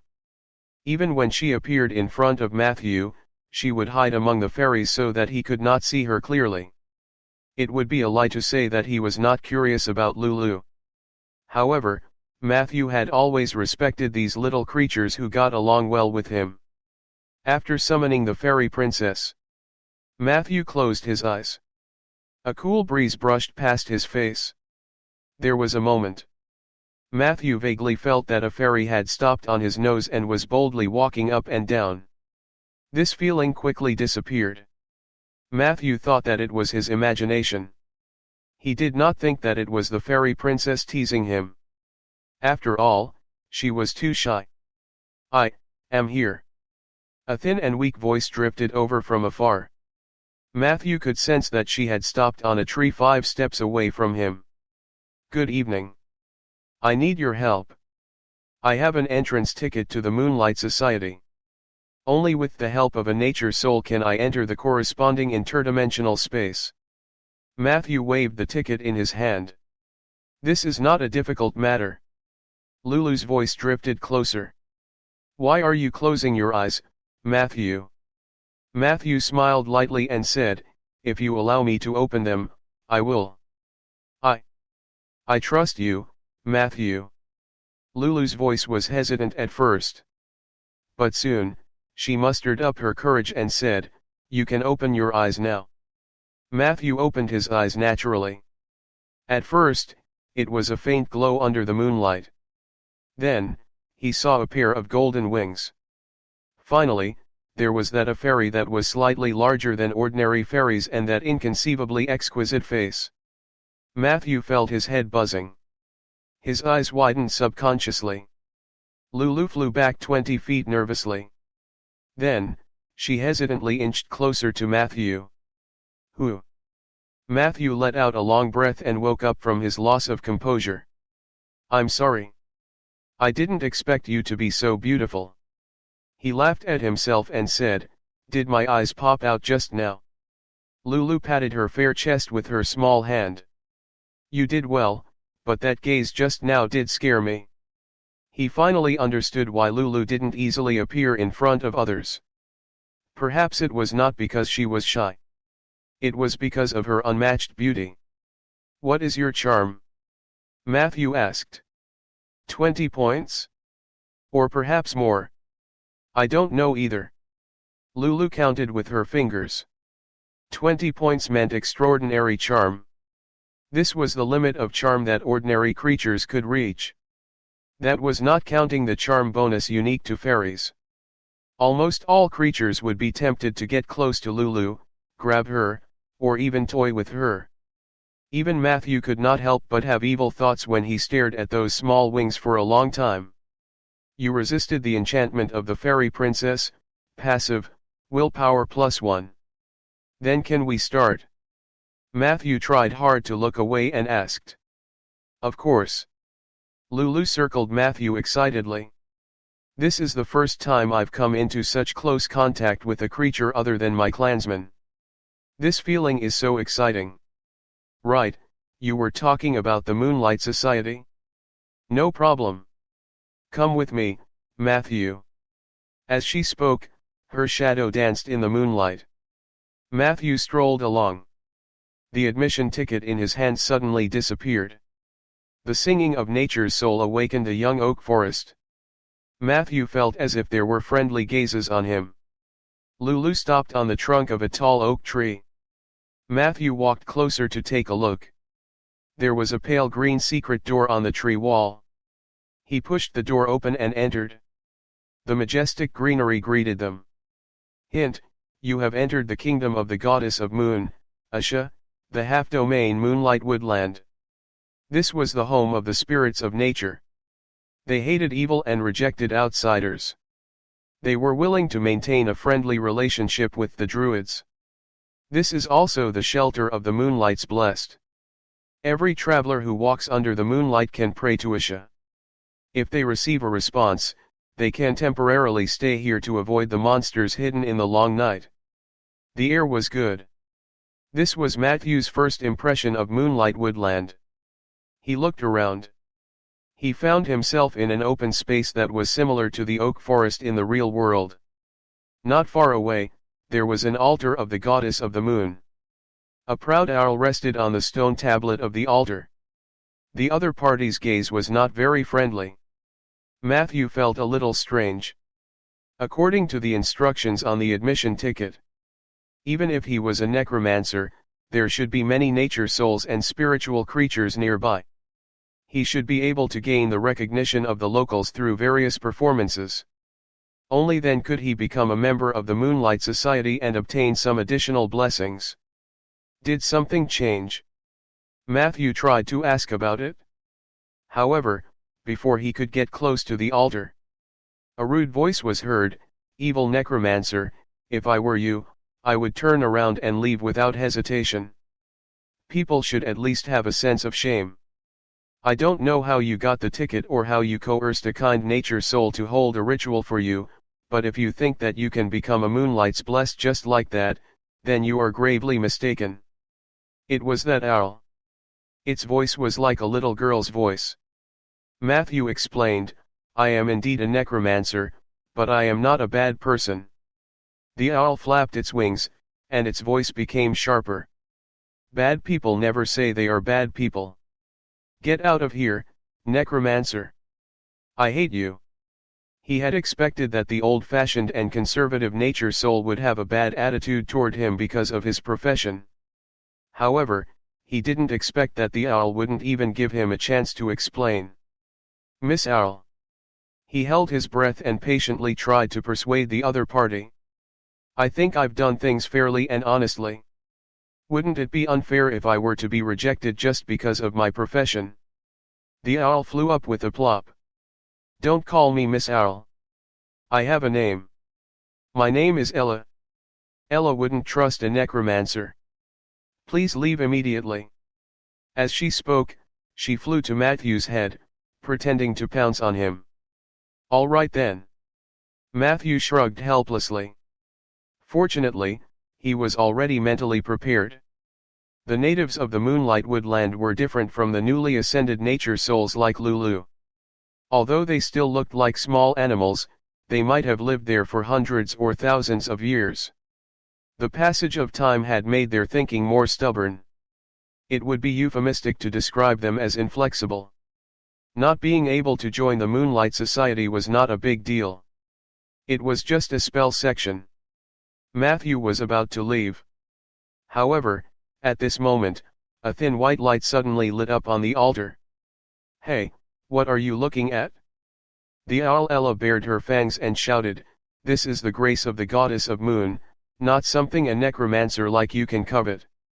He didn't like the owl, but he couldn't be bothered to argue with her. Hence, he turned around and left. "I dare you to take another look. If you anger the goddess of moon, I'm afraid she will punish you with lightning punishment," said Ella haughtily. Matthew ignored her and stepped into the secret door.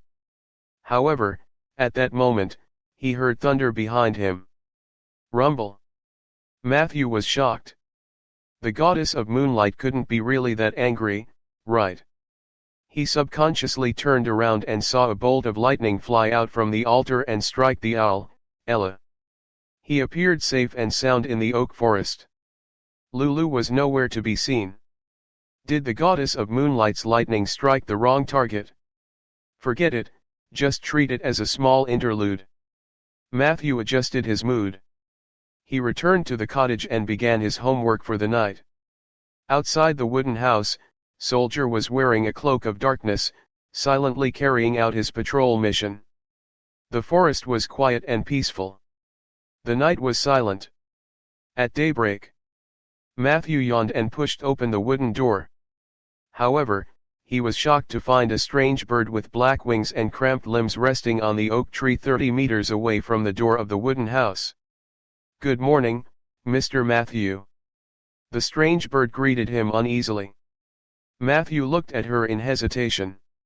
If it weren't for the fact that the voice hadn't changed, he wouldn't have been able to associate the strange, charred bird with the arrogant owl from last night. "Ella." He sized up the other party with interest. "I'm sorry, Mr. Matthew. I only wanted to joke with you last night, but I didn't expect it to go too far. To show my sincerity, I will personally invite you to the Moonlight Forest tonight. If nothing goes wrong, you will successfully join the Moonlight Society and become a member of our harmonious and loving family." Matthew chuckled. He ignored Ella and went in to look for the sapling bag and tools. Then, he walked towards the pit he had chosen 2 days ago. "Mr. Matthew, Mr. Matthew." Ella hurriedly followed him up. "I'm busy, Miss Owl." Matthew waved the shovel and said, "I didn't think you were joking yesterday, and I didn't feel the sincerity of your apology today, so I don't think I should join the Moonlight Society." He started digging. The flying mud scared Ella so much that she screamed and flew away. But not long after, she flew back eagerly.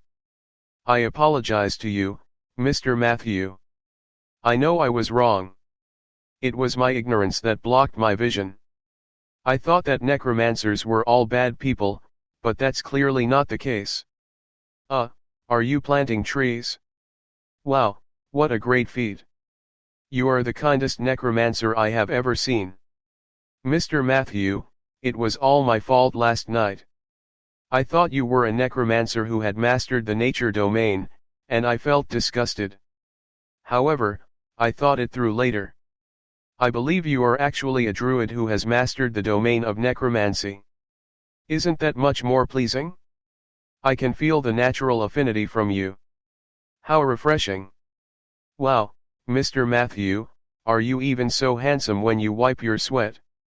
Ella tried to please Matthew. He was just minding his own business. He worked from morning to dusk. Matthew returned to the wooden house. A strange fluctuation surged in his heart. "You have gained new abilities: heat resistance, tenacity and sprint. Heat resistance, you become extremely insensitive to high temperatures and possess extremely strong fire and heat resistance. Tenacity, you have a stronger physique than ordinary people, constitution +1, toughness +1. Sprint, you possess extremely strong sprinting abilities, especially in the chaotic streets of urban areas. You can burst out with twice the usual speed." Chapter 25. Moonwalker. "Thank you, Mother Nature." Matthew placed one hand on his chest and saluted in the direction where he buried Heis. The three new abilities obviously came from the arsonist. And they were all very practical. Heat resistance can reduce fire damage. Sprint made up for some of the mobility. And the constitution and toughness provided by tenacity were what Matthew dreamed of. Matthew remembered how Heis managed to run hundreds of meters after being stabbed in the back that day. This arsonist clearly had more than one ability that could increase his toughness. Matthew was already content to get one. At present, it seems that nature's gift has no negative effects. From my senses, I've figured out that one oak tree corresponds to one burial. Matthew's mind started to work. Although he did not intend to turn the oak forest into a new cemetery, if he encountered a suitable corpse in the future, he would definitely not let it go. The only regrettable thing was, choosing nature's gift was equivalent to giving up the body of an undead creature. In a sense, Matthew sensed that this ability seemed to be trying to lead him to the right path. Even though the method was somewhat strange. In the next few days, Matthew planted the trees diligently. And Ella followed suit. She looked at Matthew every day, hoping that he would change his mind. However, Matthew chose to ignore her. Even when she got too close, Soldier would suddenly jump out from a corner and stab her. This scared Ella so much that she flew all over the branches. Of course, Soldier had no intention of hurting her. He had only used Ella as a target to practice sneak attacks under Matthew's instructions. Every time he attacked, he would immediately activate the Dark Knight cloak and disappear. This made Ella feel worried, and she did not dare to approach the ground. However, no matter how Matthew threatened Ella, the owl did not leave. She tried her best to follow Matthew, trying to seize every opportunity to persuade him to join the Moonlight Society. Unfortunately, times have changed. Until the night 6 days later, Matthew finally found Ella and expressed his willingness to give her a chance, but only if Ella told the truth. "Why did you leave the Moonlight Forest to find me? I want to hear the truth." Matthew examined Ella's eyes. The latter retracted her feathers and shrank back. "This is the will of the goddess of moonlight. That day, I chased you away, but I was punished by the goddess like never before. She struck me with lightning 100 times and then drove me out of the moonlight forest. I have to bring you back. If I can't complete this mission within a month, my spirituality will be stripped away, and I will be banished forever. I will become a muddle-headed beast. Please, Matthew, I really know my mistake. For the sake of the goddess, please join the Moonlight Society. Ella begged. Matthew was deep in thought. It's really related to the goddess of the moonlight. She actually paid attention to me? Wasn't it said that after the ascension of the heavenly family palace, the connection between the heaven realm and the material realm had become very weak? In the end, he decided to return to Moonlight Woodland to take a look. He knew very little about the gods of this world, and the goddess of the moonlight did not seem to exist in the game in his previous life. Now that he had the opportunity to come into contact with her, he could not miss it. As for the owl, Ella. With Matthew's magnanimity, he naturally would not continue to bicker with her.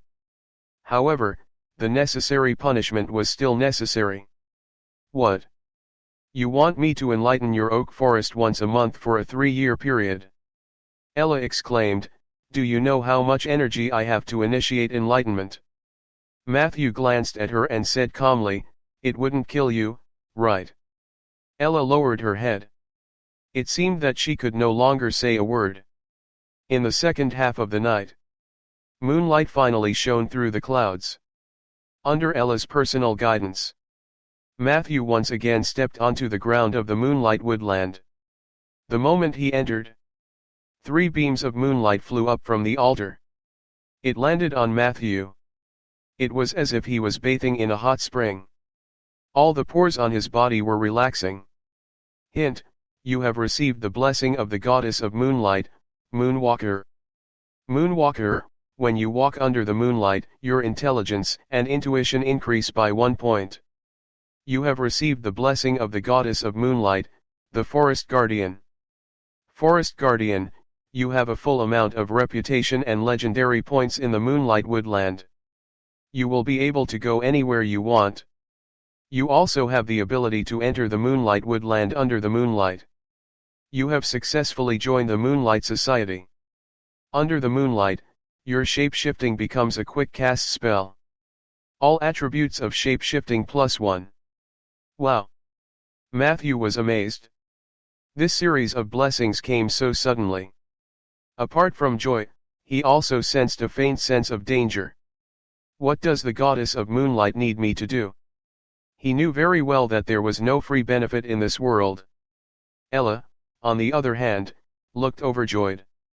Congratulations, Mr. Matthew, you have become the first and only necromancer in the Moonlight Society. Although you are not an official member yet, thanks to the grace of the goddess of moonlight, you can enter and leave the Moonlight Woodland as you wish. Most importantly, my mission is completed. I finally don't have to worry about being expelled by the goddess. As she laughed, she actually choked up. Matthew patiently waited for her to release her emotions.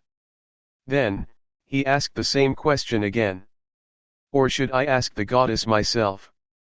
As he spoke, he was about to walk towards the altar. No need, no need. I'm your guide. Let me pass on the will of the goddess to you. Ella spread her wings and flew away. Follow me, Matthew. On the way, I'll introduce you to what you need to do to become an official member of the Moonlight Society. Ella's voice echoed in the forest for a long time. Matthew noticed that the emblem of the goddess of the moonlight on the altar was gradually dimming. He followed Ella all the way. They passed through most of the forest. Along the way, Matthew saw many nature souls. They all had the appearance of small animals. Unlike the nature spirits he encountered when he was traveling in the oak tree domain, the natives of the Moonlight Forest were clearly lifeless. They were spirits that symbolized vitality and nature. However, in Matthew's eyes, they were not as lively as a skeleton soldier. The natives looked at him in astonishment. At first, they were surprised and disgusted. However, Perhaps they felt the grace of the goddess of the moonlight, and most of them stopped for a while. After a long time, they looked at Matthew with reverence. Their expressions and eyes were very stiff as if they were forced to admire Matthew. The situation in the moonlight woodland doesn't seem good. Matthew noticed a detail. Along the way, he did not encounter a single druid. After all, even if humans or elven druids were busy in the material plane, there was a chance that druids would be born among the natives of nature's soul. However, he did not see any of them. This was very unusual. He quickly followed the cheerful Ella and told her all his questions. Ella lowered her altitude slightly. "You're very sharp. There aren't many druids in the moonlight woodland. It wasn't like this before. I still remember when I was young, and when I was just born, the nature souls in the forest were full of vitality. Every forest was inhabited by druids. They would take the initiative to repair the scars caused by the passage of time. But then a disaster happened, and the forest suffered a huge blow. Many druids died, and no new druids were born in nature's soul." "Didn't you ask for help from the outside world?" Matthew asked curiously. "Yes," Ella said with a sigh. "We've asked for help from the Guardian Highlands, the Arctic Tundra, and the Azure Sea, but they rejected us without exception. Only a few young druids who were traveling outside were willing to help us, but their power was not enough to change the situation, so this place became what you see now." As they continued to go deeper, Matthew noticed that the trees on both sides of the forest were dying. This meant that Moonlight Woodland was being attacked by evil forces. Why did the Guardian Watchers refuse to help? Matthew found it strange. Ella flew down. She stopped on a dead pine tree and looked around. "Times have changed, Matthew. Humans are getting worse, and the druids are no exception. Although their reason for rejecting us is that they have also been attacked by evil and are unable to provide support. But I know the real reason. It's because we are moonwalkers, and they are the favored ones of the earth." Matthew didn't expect that the druids would refuse to help because of their different factions. From the information he had so far, the Moonlight Society was an organization under the command of the goddess of moonlight, Asha. She might only have a very small amount of authority related to nature. Ever since the disaster that Ella mentioned, the druids who followed moonlight had almost gone extinct. The remaining druids on this continent were all members of the Earth Society, which should be an organization founded by a god who controlled the power of the earth. There was no doubt that the divine power of the god of earth was much higher than that of the goddess of moonlight. The authority he held would also occupy more weight in the field of nature. This was what led to the current situation. To put it in layman's terms, the Moonlight Society might have been glorious once, but it had fallen. Matthew could basically understand why the goddess of moonlight had punished Ella and treated him so generously. The situation in the Moonlight Woodland was so bad that the Moonlight Goddess was desperate. Only Ella, this idiot, dared to chase away the people who might be able to help. She chased Matthew away. It was little surprise that she was punished. However, I would probably be rejected by the Earth Society. Matthew thought again. "We're here." 15 minutes later, Ella stopped in front of a dark cave. She rushed forward and said, "Your job is to deal with those disgusting bugs here. If you can kill a mad Zerg, you will become an official member of the Moonlight Society, and the goddess will bestow more grace on you." The mission panel was also updated. Submission: Kill Zerg. Description: The Moonlight Forest is being invaded by the Zergs. Kill them all and then extort a sum from the Goddess of Moonlight. Reward: Goddess of Moonlight's grace and ability battle spellcasting. Chapter 26. The Ancient Tiger. "Here, this is for you." Ella flew in front of Matthew with a badge the size of a bottle cap in her mouth. Matthew reached out and took it. He realized that it was a disciple badge of the Goddess of the Moonlight. "Can I use it too?" Matthew asked in surprise. Ella's tone was somewhat embarrassed. The goddess is magnanimous. Matthew could hear the sadness in the other party's words. I've already given you the badge in advance, just believe in it. He looked down at the badge. In front of it was a bright moon that broke through the clouds.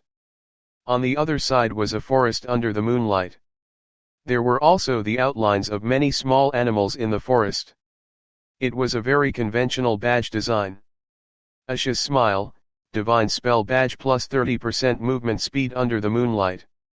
Description, can cast moonlight 5 times per day. Even in a dark space, this badge can bring you moonlight. If the badge only provided the moonlight spell, it would undoubtedly be of little value. However, the buff of increasing movement speed was still very good. Now that Matthew had sprint, coupled with the effect of the divine badge, he wondered how fast he could run. Praise the moonlight. Matthew quickly put the badge on his chest and sang loudly from the bottom of his heart. Seeing this, Ella's originally low mood suddenly rose a lot. Thank you, Matthew. Well, there are a few things that I have to explain before entering the cave. Miss Owl said seriously.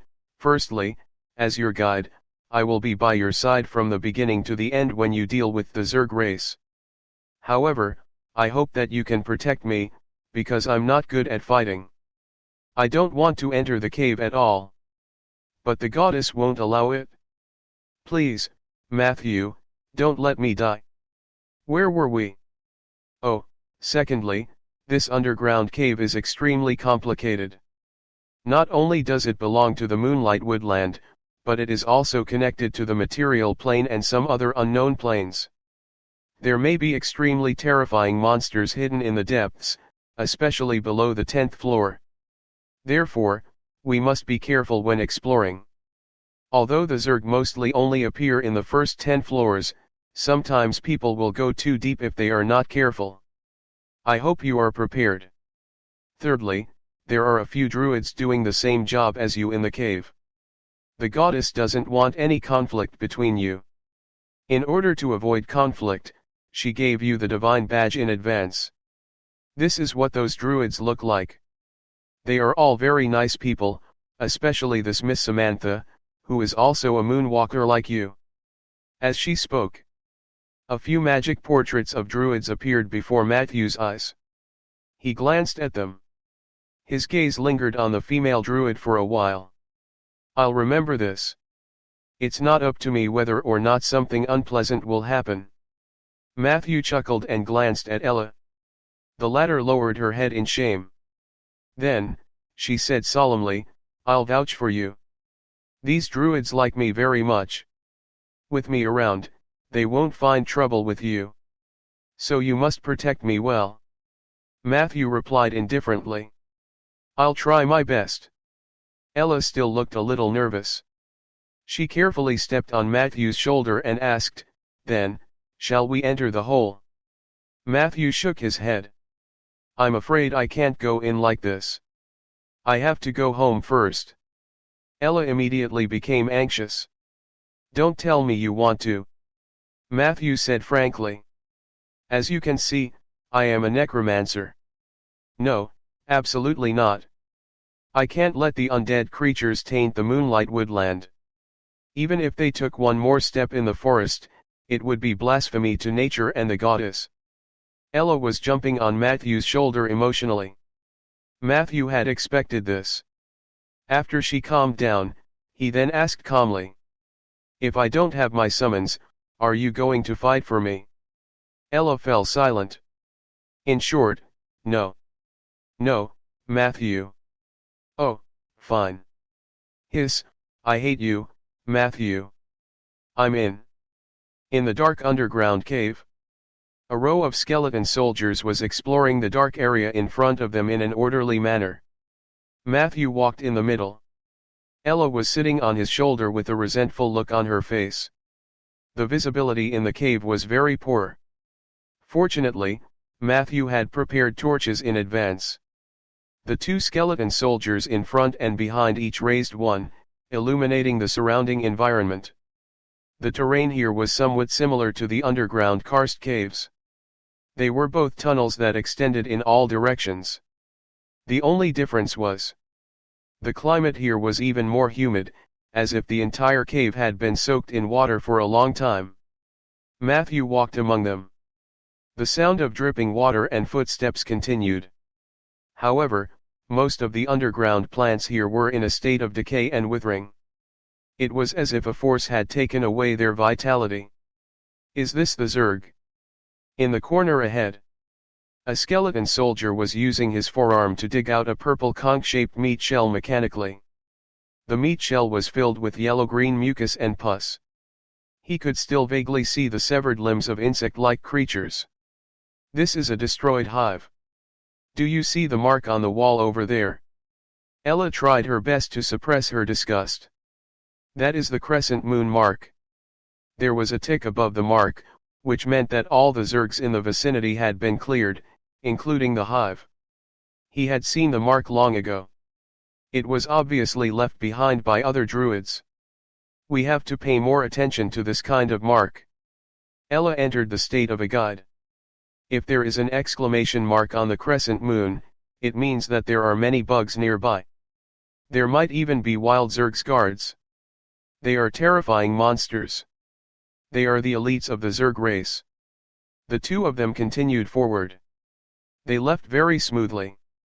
Apart from withered underground plants, destroyed hives, and a few traces of burning, they did not encounter anything new along the way.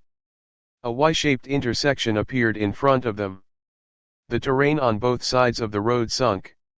Hint: you have found the entrance to the second level of the Zerg nest. Both caves led to the second level. But Matthew was not in a hurry to move. He could hear footsteps and conversation coming from the cave on the left. It's too narrow here, Samantha. My wilderness form is restricted, and we have to be on guard against being infected at all times.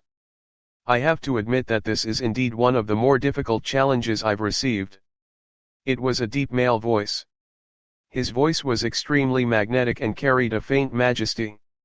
So you understand how I felt before, right? You are the ancient tiger, Eli. If you find it troublesome, imagine how I must feel. The female voice chuckled and said, however, your transformation just now was indeed very cool.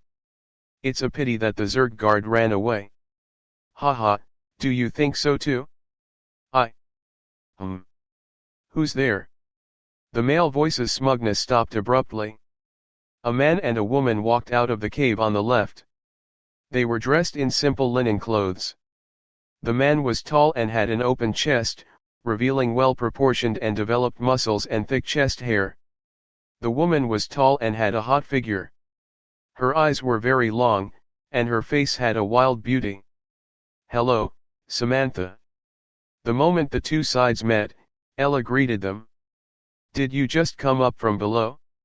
How's the situation down there? My underlings and I are going down to take a look. Samantha did not say anything. She just stared at Matthew. However, the tall man beside him said indifferently. Samantha is the Moonlight Society's sole support, so the situation down there is a mess. The number of Zerg guards is increasing, and they are also very good at escaping. I just severely injured one, but unfortunately, it escaped. Ella looked at him in surprise. Are you the ancient tiger of the Earth Society? The legendary Eli. Eli smiled warmly. I'm only a third-rank shapeshifter. I'm not worthy of the title of ancient tiger. You should wait until I complete my final hunting mission and demolish that evil dragon in the ice river will I be fit to use the title. Then, he turned to Matthew like Samantha. A necromancer? Samantha asked. It's not what you think.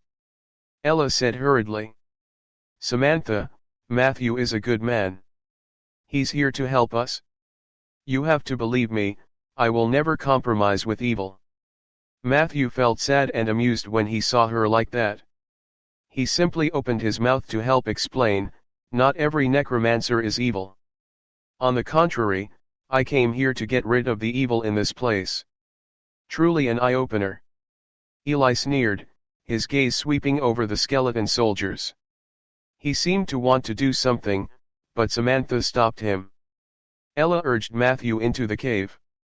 Matthew shrugged and ordered a few skeleton soldiers to scout ahead before he followed. He watched as the group of figures disappeared into the cave. Eli frowned and said, "You should have let me take action. At least, you should have destroyed those skeleton soldiers. How could we allow those undead creatures to taint the nature-sacred land?" Samantha shook her head. "Leave it be. The situation in the Moonlight Woodland Forest is indeed terrible. Is that why they're colluding with the necromancers?" Samantha looked a little pained. "You're right, Eli. I'll consider your previous proposal." Eli's eyes lit up. "You want to leave the Moonlight Society? This is great. With your strength and potential, our Earth Society has always reserved a seat for you. When are you coming with me to see the Great Elder?"